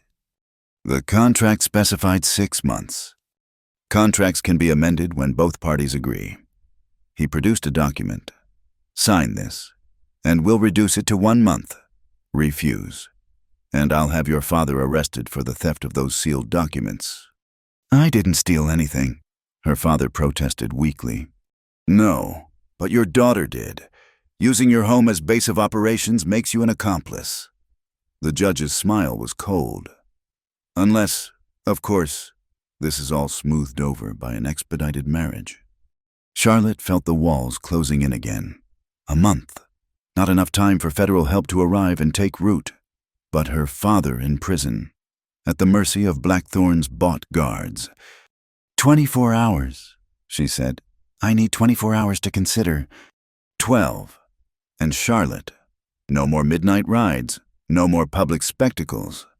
Be the dutiful bride-to-be, or watch everyone you care about suffer the consequences. After they left, Charlotte sank into a chair, exhausted beyond measure. Her father poured whiskey with shaking hands. I'm sorry, he said quietly. For all of it, for being weak, for the debts, for not protecting you like a father should. Help me now, she said. Stand up to them. Tell the federal prosecutor what you know about the Blackthorns' business dealings. He laughed bitterly. What I know would see me hanged alongside them. You think my debts were just gambling? I've been laundering money for the judge for years, cleaning his dirty profits through the bank. The revelation hit like cold water. Father. I'm not a good man. Charlotte. Haven't been for a long time. But maybe I can do one good thing. He pulled out a key. Safety deposit box 47. Everything's there, ledgers, correspondence, proof of the judge's real business. Take it. Use it. Maybe it'll buy you freedom. What will you do? His smile was sad. What I should have done years ago. Face the consequences. That night, unable to sleep, Charlotte sat by her window watching the town. Somewhere out there, Rowan was keeping watch. May was rebuilding from ashes. Jin Ling was hiding but unbroken. Reverend Morrison was probably praying for wisdom. All these people risking everything for justice, for her. She thought about Elizabeth Cortez, hiding evidence in a mission bell, knowing death was coming. About Anna Morrison, writing to federal prosecutors while Gideon's hands left bruises on her skin. About the 3 other women whose names she'd learned from the stolen files: Margaret Donnelly, Catherine Marsh, Sarah Bentley, all dead, all forgotten except in legal documents meant to hide their murders. No more. Charlotte lit a lamp and began to write. Not a legal document or careful testimony, but a letter to the newspaper in Carson City, to the territorial governor, to anyone who would listen. She named names, cited dates, demanded investigation. If she was going to die, she'd leave a trail too bright to bury. As dawn approached, exhaustion finally claimed her. She dozed at her desk, head pillowed on crossed arms, letter still drying beneath her cheek. She woke to smoke, not the wood smoke of last night's fire, but cigarette smoke. Gideon sat across from her, reading her letter with interest. "Quite the manifesto," he observed. "Planning to mail this?" Charlotte's hand inched toward the desk drawer where her derringer lay. Gideon noticed and smiled. "Go ahead, shoot me in your father's study. See how that plays at trial." "How did you—" "Your father let me in. Seems he's had a change of heart about cooperation." Gideon stood, letter in hand. 12 hours are up. Charlotte, what's your decision? Expedited marriage? Or would you prefer to watch your father hang for embezzlement? She thought of the safety deposit box, the evidence waiting, but that would take time to retrieve, longer to get to the right hands. Time she didn't have. "I need guarantees," she said finally. "Written into the new contract. My safety, my father's freedom, protection for those who stood with me." "Done. See how reasonable I can be." He moved closer, and she smelled tobacco and expensive cologne. 1 month. "Charlotte, then you're mine, legally and completely, unless—" "Unless—" His smile was sharp as a blade. "Unless you want to skip the formalities. Spend the night with me willingly, and I'll forget this whole mess. Your father goes free, your friends stay safe. You get your divorce in a year." The proposition hung between them like a poisoned fruit. 1 night to save everyone, her body for their freedom. "You're disgusting," she whispered. "I'm practical. Think about it, Charlotte. 1 night of unpleasantness, or a lifetime of it, your choice." He left the letter on her desk, a mockery of her attempted defiance. Charlotte stared at it, then at the lightning sky outside. Somewhere in that dawn, a federal prosecutor's assistant was preparing to travel to Fort Bracken. Justice was coming? Slow but certain. She just had to survive until it arrived. Standing on shaking legs, Charlotte began to dress. Not in silk this time, but in the practical clothes May had given her. Clothes for riding, for fighting, for surviving. The game wasn't over, not while she still drew breath. Outside her window, a meadowlark began to sing, welcoming the new day with stubborn hope. Charlotte listened, drew strength from its defiance, and began to plan. The Carson City Courthouse stood like a fortress of justice against the morning sky. Charlotte had never been inside such an imposing building, 3 stories of brick and granite that seemed to promise the law meant something here, beyond the reach of Blackthorn influence. "State your business," the clerk demanded, barely glancing up from his ledger. "We're here for the Federal Circuit Court hearing," Rowan answered. "Witnesses in the matter of territorial violence and corruption." That got the clerk's attention.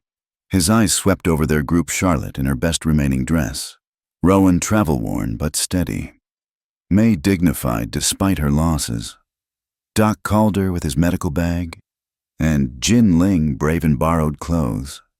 Judge Harriman's courtroom, second floor. Your early proceedings don't start for an hour. They'd ridden through the night to make it, taking back roads and switching horses at a way station May knew. The federal prosecutor's assistant, a young man named Thomas Ashford, no relation to the territorial prosecutor, he'd assured them, had met them at dawn with coffee and careful questions. "This is explosive," Ashford had said, reviewing their evidence. "If even half of it is true—" "It's all true," Charlotte said firmly. "Every document, every testimony. 5 women are dead because the law in Cinder Bluff belongs to the Blackthorns." Now, sitting in the courtroom waiting for the judge, Charlotte felt the weight of those deaths. Anna, Elizabeth, Margaret, Catherine, Sarah. She'd memorized their names like a prayer. "They're here," May murmured. Charlotte turned to see Judge Blackthorn enter with a phalanx of lawyers, Gideon at his side. Her father followed, looking haggard and defeated. Their eyes met across the courtroom, and she saw shame mixed with something that might have been pride. "Quite the gathering," Judge Blackthorn observed, taking a seat directly behind the prosecutor's table. "I trust everyone understands the penalties for perjury in federal court." "And the penalties for murder," Charlotte replied evenly. Gideon started forward, but his father's hand on his arm stopped him. The elder Blackthorn was too smart for public confrontations, especially here where his bought influence held no sway. Judge Harriman entered precisely at 9, a stern woman with steel-gray hair and eyes that missed nothing. Charlotte had worried about a male judge dismissing women's testimony, but Harriman's reputation preceded her: fair, thorough, and impossible to bribe. "This court is called to examine evidence of systematic violence and corruption in the town of Cinder Bluff," she began.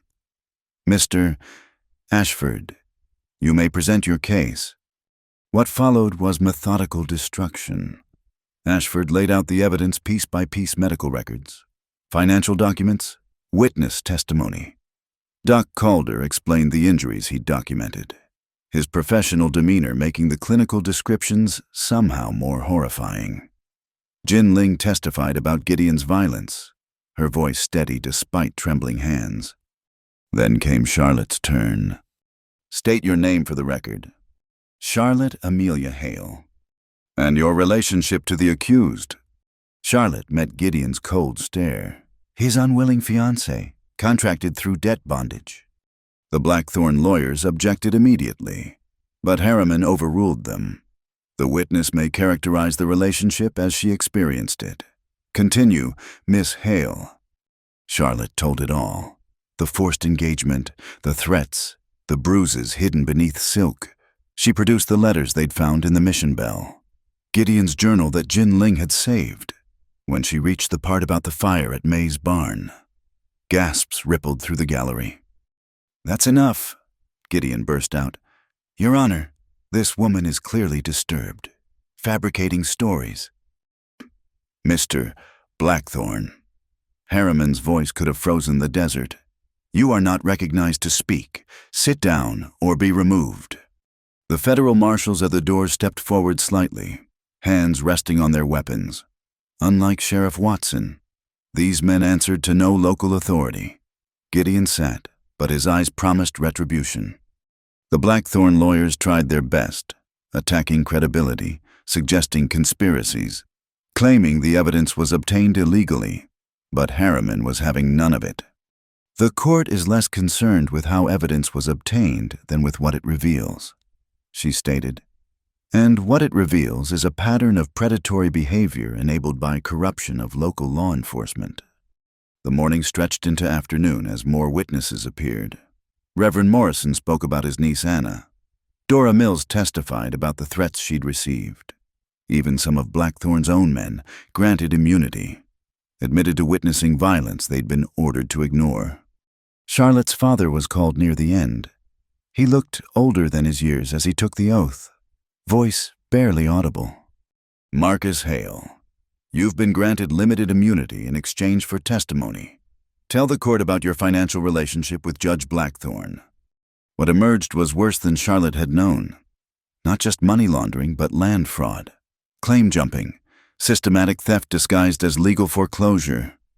Her father had been the financial architect of an empire built on others' misery. And your daughter's engagement, collateral. The word came out raw. I owed more than money. He wanted respectability, a connection to Eastern banking families. Charlotte was currency. Charlotte closed her eyes, hearing her life reduced to a transaction. When she opened them, Rowan had moved closer, offering silent support. The final witness was unexpected. A woman in traveling clothes entered, face familiar but aged by grief. Charlotte recognized her from a photograph Anna Morrison's mother. "I received a letter from my daughter the day before she died," Mrs. Morrison said, voice steady despite tears. "She wrote that if anything happened, I should know it wasn't an accident. She was planning to leave, to testify against Gideon Blackthorne. Instead, she fell from a balcony she was too frightened of heights to approach willingly." She produced the letter, Anna's handwriting clear despite the years. "More evidence," another voice from the grave demanding justice. When testimony concluded, Judge Harriman called a recess. In the hallway, Charlotte found herself face to face with Gideon. "Enjoying yourself?" he asked softly. "Destroying everything we built." "You destroyed it yourself. I'm just showing the rot." "You think this changes anything? Even if they convict me, you're still mine. The contract." "A contract signed under duress is void." Rowan interrupted. "Basic law." "Stay out of this. Cowboy, this is between me and my fiancé." "Former fiancé," Charlotte corrected. "Whatever happens here, I'll never marry you." Gideon's smile was cold. "We'll see about that." Court reconvened for closing arguments. The Blackthorne lawyers painted a picture of upstanding citizens beset by jealous accusations. Ashford methodically destroyed their narrative with facts, documents, and the words of the dead. Judge Harriman deliberated for less than an hour. "This court finds sufficient evidence to bind over Gideon Blackthorne for trial on multiple counts of murder, assault, and conspiracy. Judge Amos Blackthorne is bound over for corruption, conspiracy, and abuse of judicial power." The courtroom erupted. Gideon lunged toward Charlotte but was restrained by marshals. Judge Blackthorne maintained his composure, but his eyes burned with fury. "Furthermore," Harriman continued, silencing the room, "all contracts, financial arrangements, and legal judgments issued by Judge Blackthorne in Cinder Bluff are hereby suspended pending federal review. This includes any marriage contracts signed under duress." Charlotte felt her knees buckle with relief. Free. She was free. But the victory was short-lived. As they prepared to leave, word came that set everyone scrambling. A massive storm system was moving in, threatening to make roads impassable. Worse, riders had been spotted on the trail from Cinder Bluff.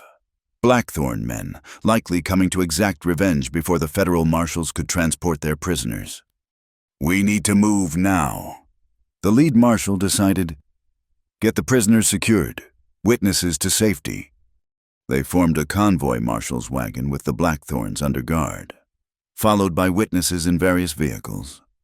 Charlotte rode with Rowan, May, and Jin Ling, watching storm clouds build on the horizon. 20 miles out of Carson City, the ambush came. Riders swept down from the hills, guns blazing. Jake led them, fury driving him to recklessness. The marshals returned fire, but the attackers had superior numbers and position. "Take cover!" Rowan shoved Charlotte down as bullets whined overhead. The battle was fierce but brief. Federal training and discipline won over rage and desperation. When the smoke cleared, several attackers lay dead or wounded, including Jake. The rest fled into the gathering storm. But the victory came at a cost. One marshal was badly wounded, and their wagon had lost a wheel. As they worked to repair it, the storm struck with a desert fury.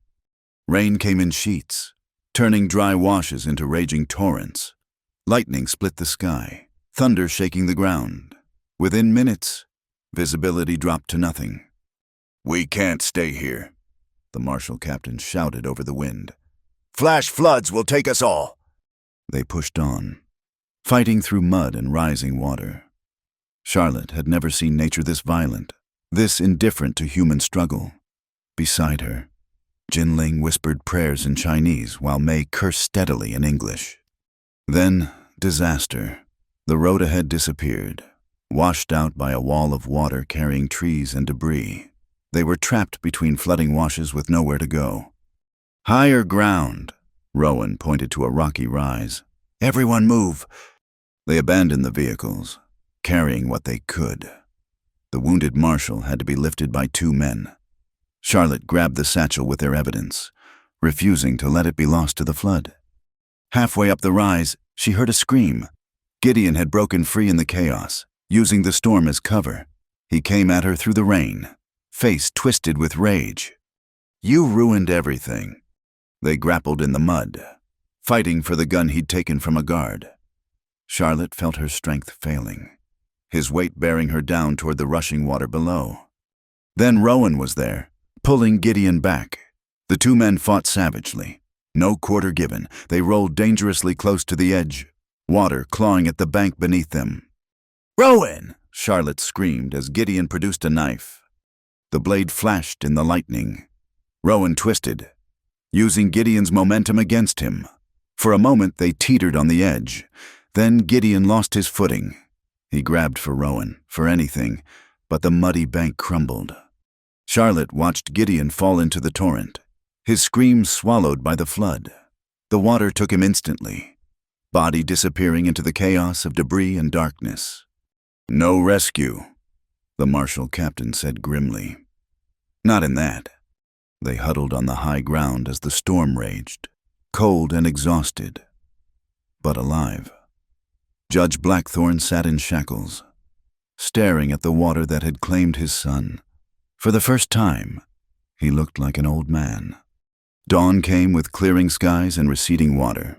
The landscape had been transformed, new channels carved, old landmarks erased, like Cinder Bluff itself. Charlotte thought, the old order washed away, leaving space for something new. They made it back to Carson City, muddy and exhausted. The federal prosecutor took their statements, secured the evidence, promised full investigation. Judge Blackthorne would stand trial alone now, his empire crumbling without his son to inherit it. "What will you do now?" Ashford asked Charlotte as she prepared to leave. She looked at her companions, May already planning to rebuild bigger and better. Jinling talking about opening her own business with the reward money for testifying. Doc Calder eager to practice medicine without Blackthorne interference. "Go home," she said. "Help build something better." But first, there was one more stop. Her father waited in the federal holding area, his own trial pending. He looked up as she entered, hope and fear warring in his eyes. "Charlotte, I thought, after everything?" "You're my father," she said simply. "Flawed, weak, complicit, but still my father. I'll testify on your behalf. Ask for leniency. You helped in the end." Tears ran down his weathered face. "I don't deserve—" "None of us deserve grace. That's what makes it grace." She squeezed his hand through the bars. "Make the most of whatever time you're given. Be better." Outside, Rowan waited with horses and supplies. The ride back to Cinder Bluff would take 2 days, but Charlotte wasn't in a hurry. For the first time in months, she had no deadline hanging over her head, no threat driving her forward. "Thank you," she said as they rode out, "for everything." "Thank you for reminding me why justice matters." He glanced at her, something warm in his eyes. "What's next for Charlotte Hale?" "I don't know," she admitted and smiled. "Isn't that wonderful I get to choose?" They rode into the desert sunrise. toward a town that would need rebuilding and a future that finally held promise instead of fear. Behind them, the federal courthouse stood solid against the sky, proof that sometimes, not always, but sometimes justice could flow stronger than any flood. The storm had passed. Now came the harder work of growth, of building something worthy on the cleared ground.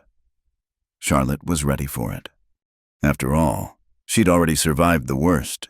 Everything else was just life, messy and difficult and absolutely worth living. The trail to Sutter's Wash wound through canyon country that seemed designed by the devil himself, narrow passages between towering red rocks, blind turns that could hide an army, and box canyons that led nowhere but death. Charlotte had never ridden this deep into the Badlands, but their guide knew every twist and shadow. "Used to run cattle through here," Tom Patterson explained, his weathered face scanning the ridge lines. "Before the Blackthorns decided they owned every blade of grass in the territory." 3 days had passed since Judge Blackthorn's escape during a prisoner transfer. The storm that had claimed Gideon had also provided chaos enough for his father to slip away, aided by loyalists who still believed in his power. Now, intelligence suggested he was holed up at Sutter's Wash, an old mining camp turned outlaw haven. "Why there?" Charlotte asked, adjusting her rifle across her saddle. "Because it's a fortress," Rowan answered. "One way in, easy to defend. And the men who drift there don't ask questions if the price is right." Their party was small but determined. Charlotte and Rowan, 2 federal marshals, Tom Patterson and 3 of his cowboys who'd lost land to Blackthorn schemes, and, surprisingly, Jin Ling, who'd insisted on coming. "He destroyed my friends." She'd said simply, "I need to see this end." May had wanted to come too, but someone had to coordinate with the federal authorities staying in town. The old woman had pressed extra ammunition into Charlotte's hands at parting, eyes fierce. "You finish this," May had said, "for all of them." Now, as they entered the maze of canyons, Charlotte felt the weight of that charge. Anna, Elizabeth, Margaret, Catherine, Sarah, and how many others whose names they'd never learned justice had failed them in life. It wouldn't fail them in death. "Riders," Tom hissed, pointing to dust rising from a parallel canyon. They took cover among the rocks, watching 4 men pass below hard cases with low-slung guns and the look of killers. Judge Blackthorn was gathering an army. "We could pick them off," one of the cowboys suggested. "No," Marshal Stevens said firmly.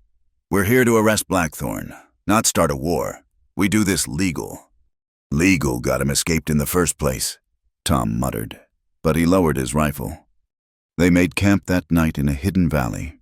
No fires, cold food, guards posted. Charlotte found herself on watch with Rowan, the stars above them brilliant in the clear desert air. "You don't have to be here," he said quietly. "You've done enough, proved enough. No one would blame you for going back." "Would you go back?" "That's different." "Is it?" Charlotte checked her rifle for the 100th time. "Those women deserve someone who understands what they faced, who better than someone who almost joined them." A coyote called in the distance, answered by another. Or maybe not coyotes, human signals could mimic animal sounds. The night suddenly felt full of threats. "When this is over," Rowan began, then stopped. "When this is over," Charlotte said carefully, "we'll see who we are without a war to fight. I know who you are, have since that first day you stood up in the street." Before Charlotte could respond, gunfire erupted from the camp.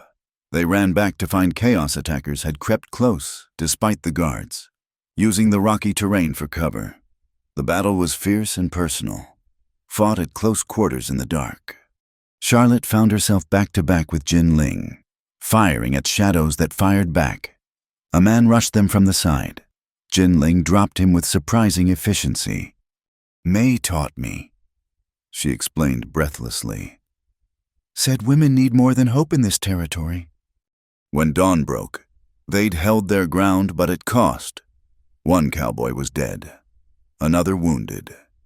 Marshal Stevens had taken a bullet in the shoulder. Their ammunition was running low.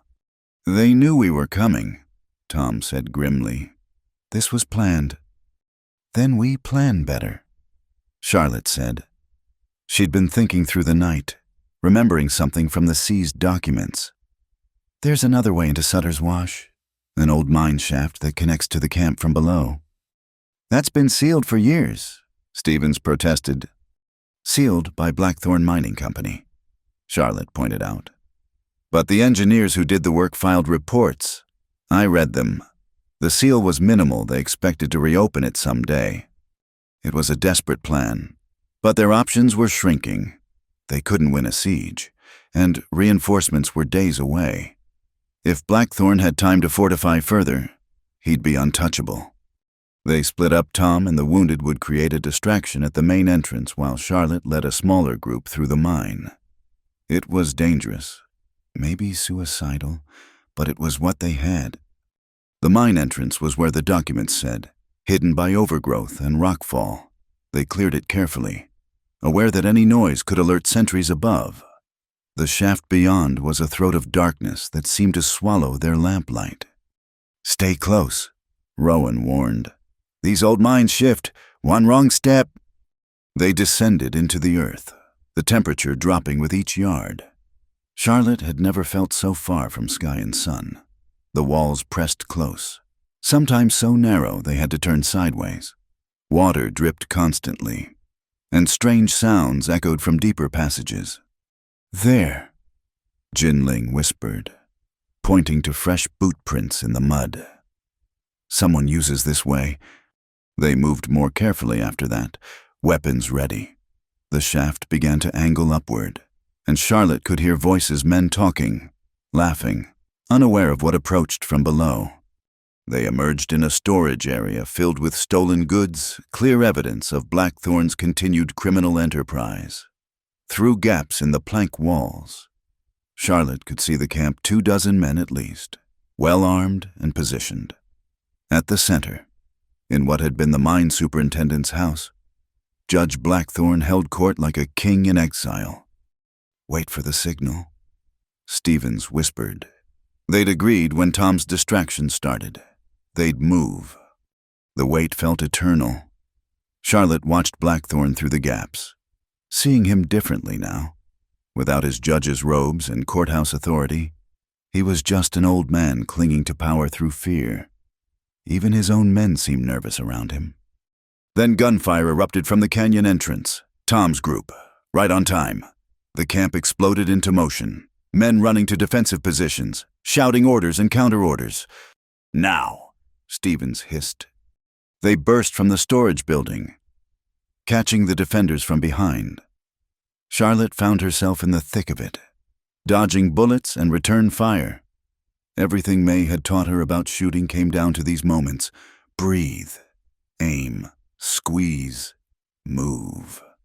She saw Jinling go down, clutching her arm. Rowan was pinned behind an overturned wagon. Stevens was trying to reach Blackthorn's position but taking fire from 2 directions. They were outnumbered, outgunned, and running out of time. Then Charlotte saw her chance. In the chaos, a path had opened to the superintendent's house.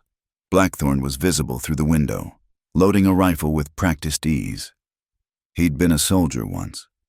She remembered, before he'd become a corrupt judge. He'd been a war hero.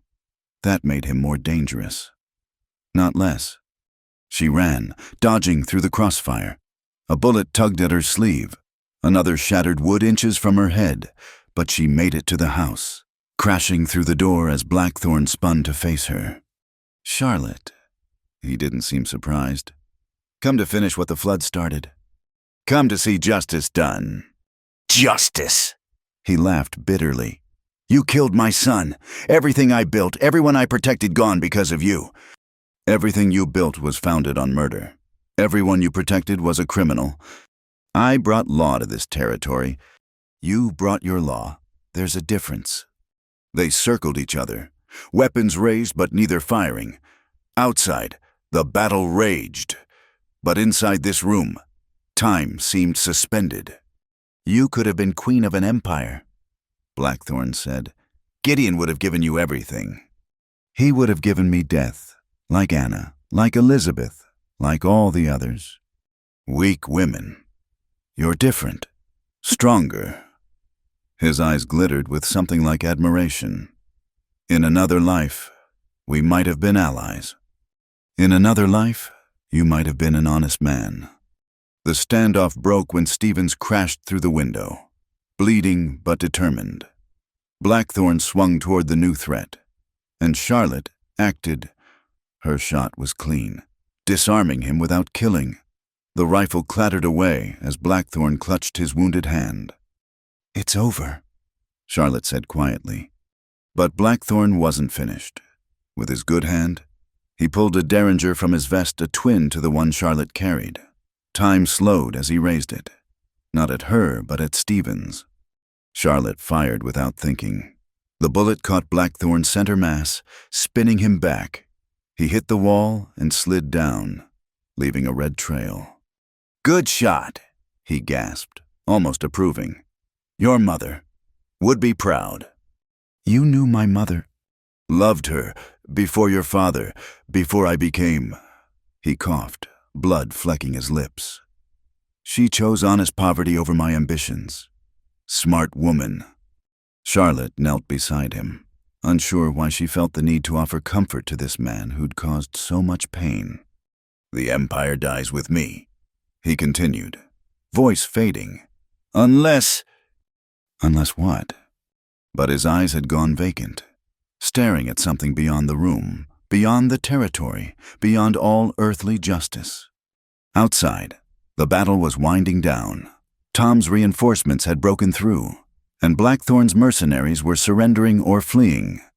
The empire built on fear and corruption was collapsing without its emperor. Charlotte emerged from the house to find Rowan bandaging Jin Ling's arm. Relief flooded his face when he saw her. Is it done? It's done. The ride back to Cinder Bluff took 3 days, slowed by wounded and prisoners.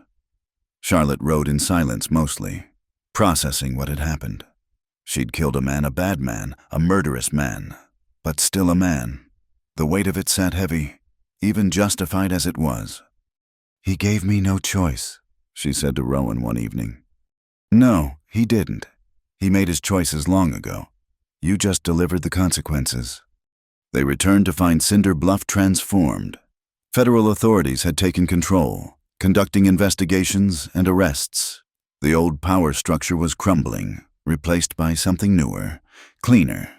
Not perfect, nothing involving humans ever was, but better. May greeted them with tears and whiskey. You did it. You actually did it. We all did it, Charlotte corrected. Every person who stood up, who spoke out, who refused to bow, we did it together. That night, there was a gathering at the church, not a celebration exactly, but a recognition. Reverend Morrison spoke about justice and mercy, about building on clean foundations. The women's group announced plans for a shelter, a place where those fleeing violence could find safety. We're calling it the Morrison-Cortez House, Dora Mills announced, for Anna and Elizabeth and all the others. Charlotte felt tears slide down her cheeks, not of sorrow, but of something harder to name relief, perhaps, or the bittersweet joy of seeing wrong things made right, even if too late for some. As the evening wound down, she found herself outside with Rowan, watching stars appear in the darkening sky. Tomorrow would bring new challenges, testimony to give, rebuilding to do, a life to figure out without the constant pressure of survival. That thing you started to say, she said quietly. The night before the raid, about when this was over. I remember.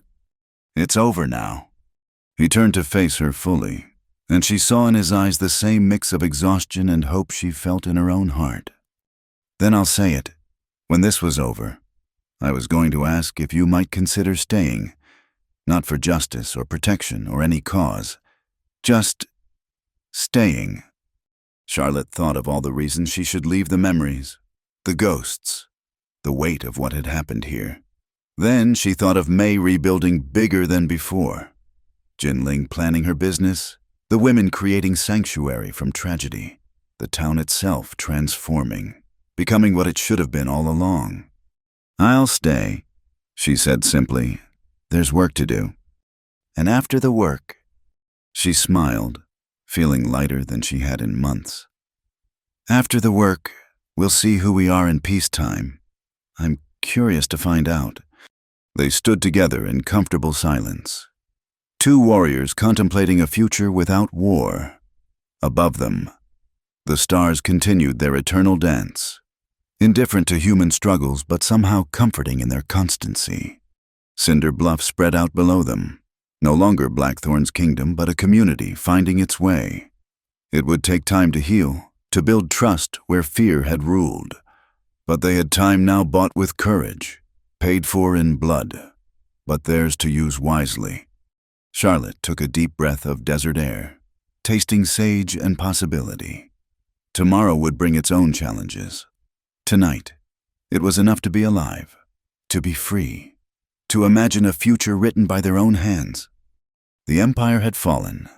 Now came the harder, better work of building something worthy in its place. The rain came gently to Cinder Bluff that spring, not the violent storms of the previous year, but a soft, steady blessing that turned the desert green. Charlotte stood on the porch of what had been May's store, now expanded into a proper trading post and community center, watching puddles form in the street where blood had once pooled. "Never thought I'd see the day," May said, joining her with 2 cups of coffee. "Rain in April, grass growing where nothing grew before, like the land itself is healing." A year had passed since Judge Blackthorn's fall. The territory had a new judge now, one who traveled the circuit honestly and whose verdicts couldn't be bought. The sheriff's office belonged to Tom Patterson, elected by townspeople tired of corruption, and Charlotte had found her place in ways she never expected. "Mrs. Cade," a young voice called out. "Mrs. Cade, look what I wrote." 7-year-old Maria Santos came running, braids flying, clutching a slate covered in careful letters. Charlotte examined the work with appropriate seriousness. "Excellent penmanship. Maria, you've been practicing." "Every day, just like you said." The girl beamed. "Mama says if I keep learning, maybe someday I can be a teacher too." "Maybe someday you'll be my boss," Charlotte replied, making Maria giggle. The school had been Rowan's idea, but Charlotte had made it real. Using her father's remaining legitimate assets, he died peacefully in federal custody 6 months ago. His testimony helping convict the last of Blackthorn's network, she'd funded construction of a proper schoolhouse. Now, 23 children learned reading, writing, and arithmetic, where once they'd only learned to duck when powerful men rode by. "Charlotte," Rowan's voice carried from the street. "Got a minute?" She found him by the well with Jin Ling, who now ran the most respectable boarding house in 3 counties, the Jade Rest. She'd named it, painting the trim green for hope and new beginnings. "What's the emergency?" "No emergency," Jin Ling said, barely containing excitement. "Letter came. From Denver." Charlotte's heart skipped. They'd been waiting months for this particular letter. She took it with trembling fingers, broke the seal, read quickly. "The grant," she breathed. They approved the grant. The Morrison Cortez house could expand. What had started as a single building sheltering women fleeing violence could now become a proper sanctuary with medical facilities, legal aid, and workshops where women could learn trades. Federal funding, prompted by their case's notoriety, would make it possible. "This calls for celebration," May declared. "Jin Ling, you still got that bottle of French champagne you've been saving?" "For special occasions only," Jin Ling protested. "Woman, if this ain't special, nothing is." That evening, the whole town seemed to gather at the Jade Rest. Not the forced gaiety of Blackthorn-era social events, but genuine community celebration. Charlotte found herself swept from conversation to conversation, Dora Mills wanting to discuss curriculum for older students, Doc Calder proposing a medical clinic attached to the sanctuary, Reverend Morrison blessing everything in sight. "You've done something remarkable here," a familiar voice said.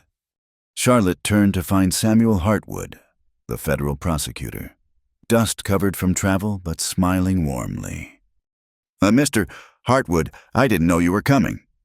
Wanted to see for myself what grew from the ashes. Washington is very interested in Cinder Bluff's transformation.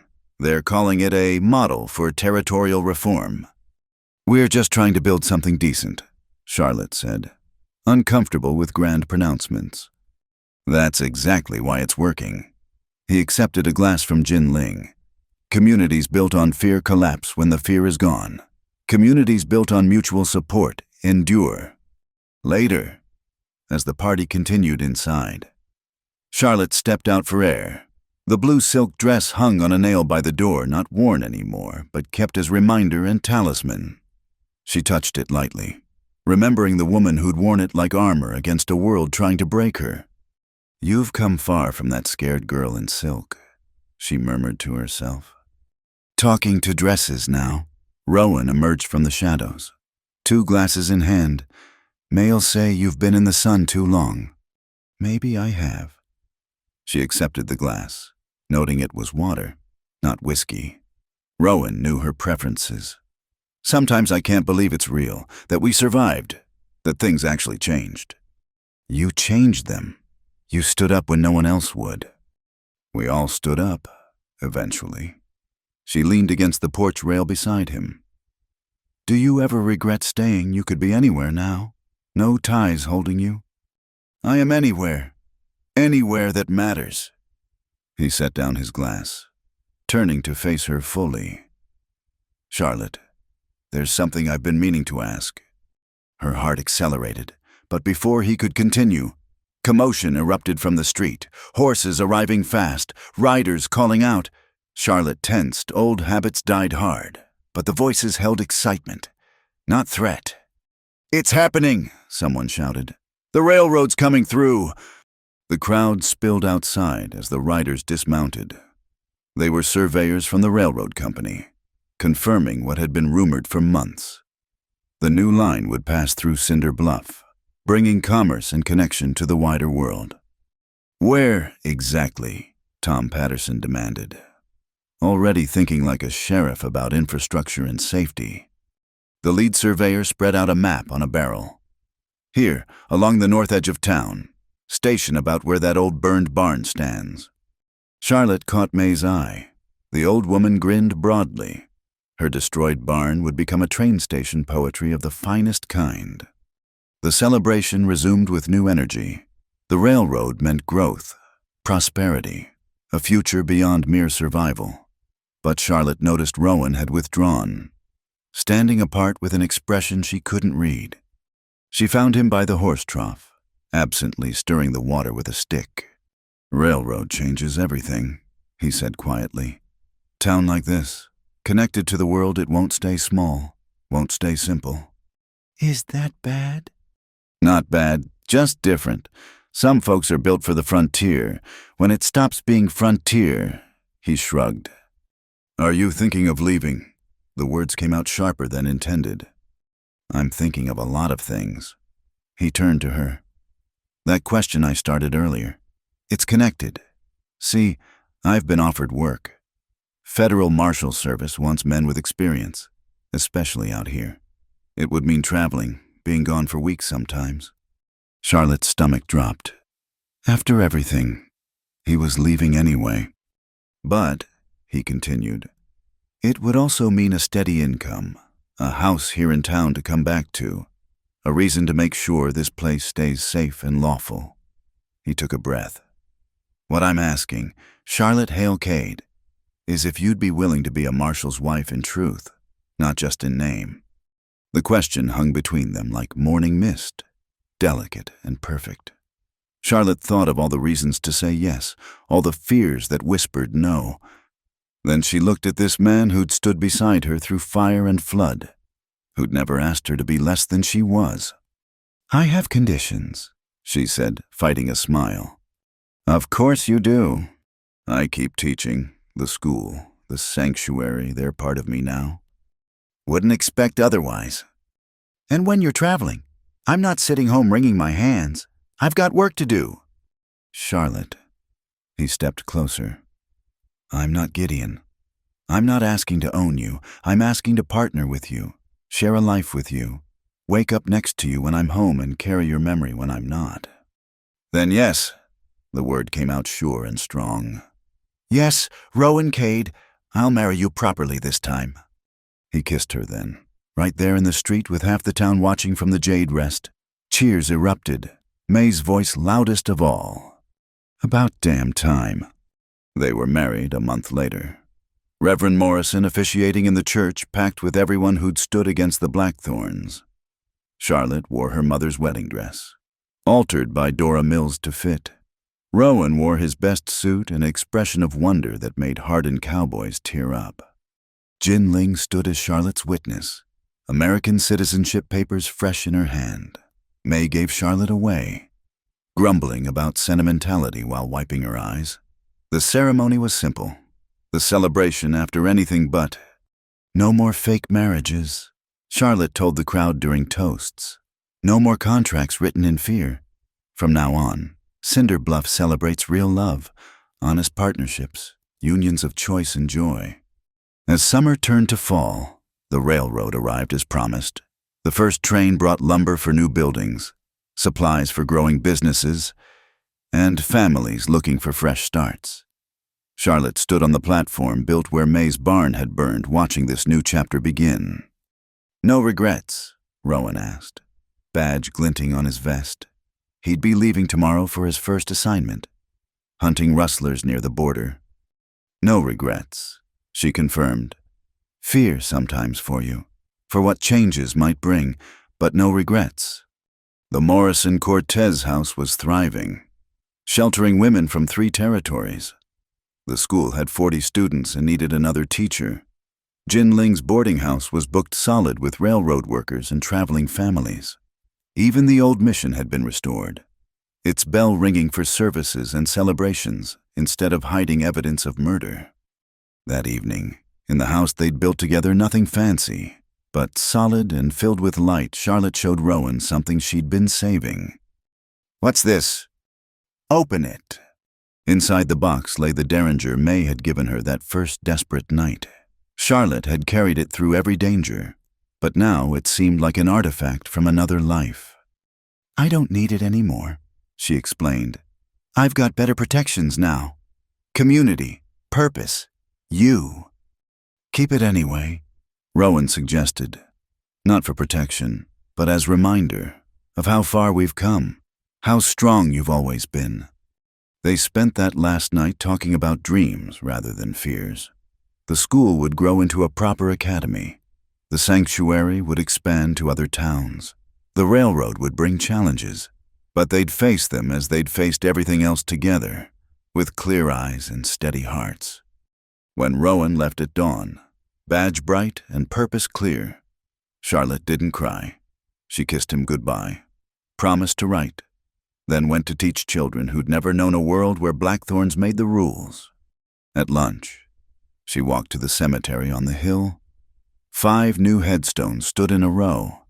Anna Morrison, Elizabeth Cortez, Margaret Donnelly, Catherine Marsh, Sarah Bentley. The town had insisted on proper markers, their names carved deep and clear. We did it, Charlotte told them quietly. It cost everything, but we did it. Rest easy now. Walking back through town, she passed the spot where Gideon had grabbed her that first day, where she'd worn silk like armor and smiled through fear. Now children played there, their laughter bright as water in the desert. Charlotte touched the green dress she wore, now practical cotton, chosen for comfort, not display. But in her pocket, wrapped in silk, she carried a small piece of the old blue dress. Not as reminder of captivity, but of transformation, of the moment she'd chosen to stop being a victim and start being a force for change. The school bell rang, calling her back to work. Charlotte picked up her pace, eager to return to the classroom where futures were being written in chalk and hope. Behind her, a meadowlark sang from a fence post, the same defiant music that had sustained her through the darkness. Ahead, Cinder Bluff continued its transformation from kingdom of fear to community of possibility. She'd been wrong that night in May's kitchen, when she'd thought she was alone. She'd never been alone. The women who came before had blazed the trail. The ones who stood with her had provided strength, and now, the ones who came after would inherit something better. Charlotte Hale Cade, teacher and survivor, walked toward her classroom with purpose in her step and peace in her heart. The storm had passed. The seeds were planted. Now came the patient, joyful work of tending the garden they'd all helped create. In the distance, thunder rumbled, not threat this time, but promise. The rains would come again, gentle and sure, washing the earth clean and nurturing new growth. It was enough, more than enough. It was everything. Thank you so much for listening to this Wild West romance. I hope Charlotte and Rowan's journey touched your heart as much as it touched mine. I'd love to know where in the world you're listening to this story. Please share in the comments below so we can connect and discuss what resonated with you. If you enjoyed this tale of courage and justice in the Old West, please subscribe to Wild West Night for more stories of love and adventure on the frontier. Don't forget to like this video and hit the hype button to help more people discover Charlotte's powerful story of transformation. Until next time, partners.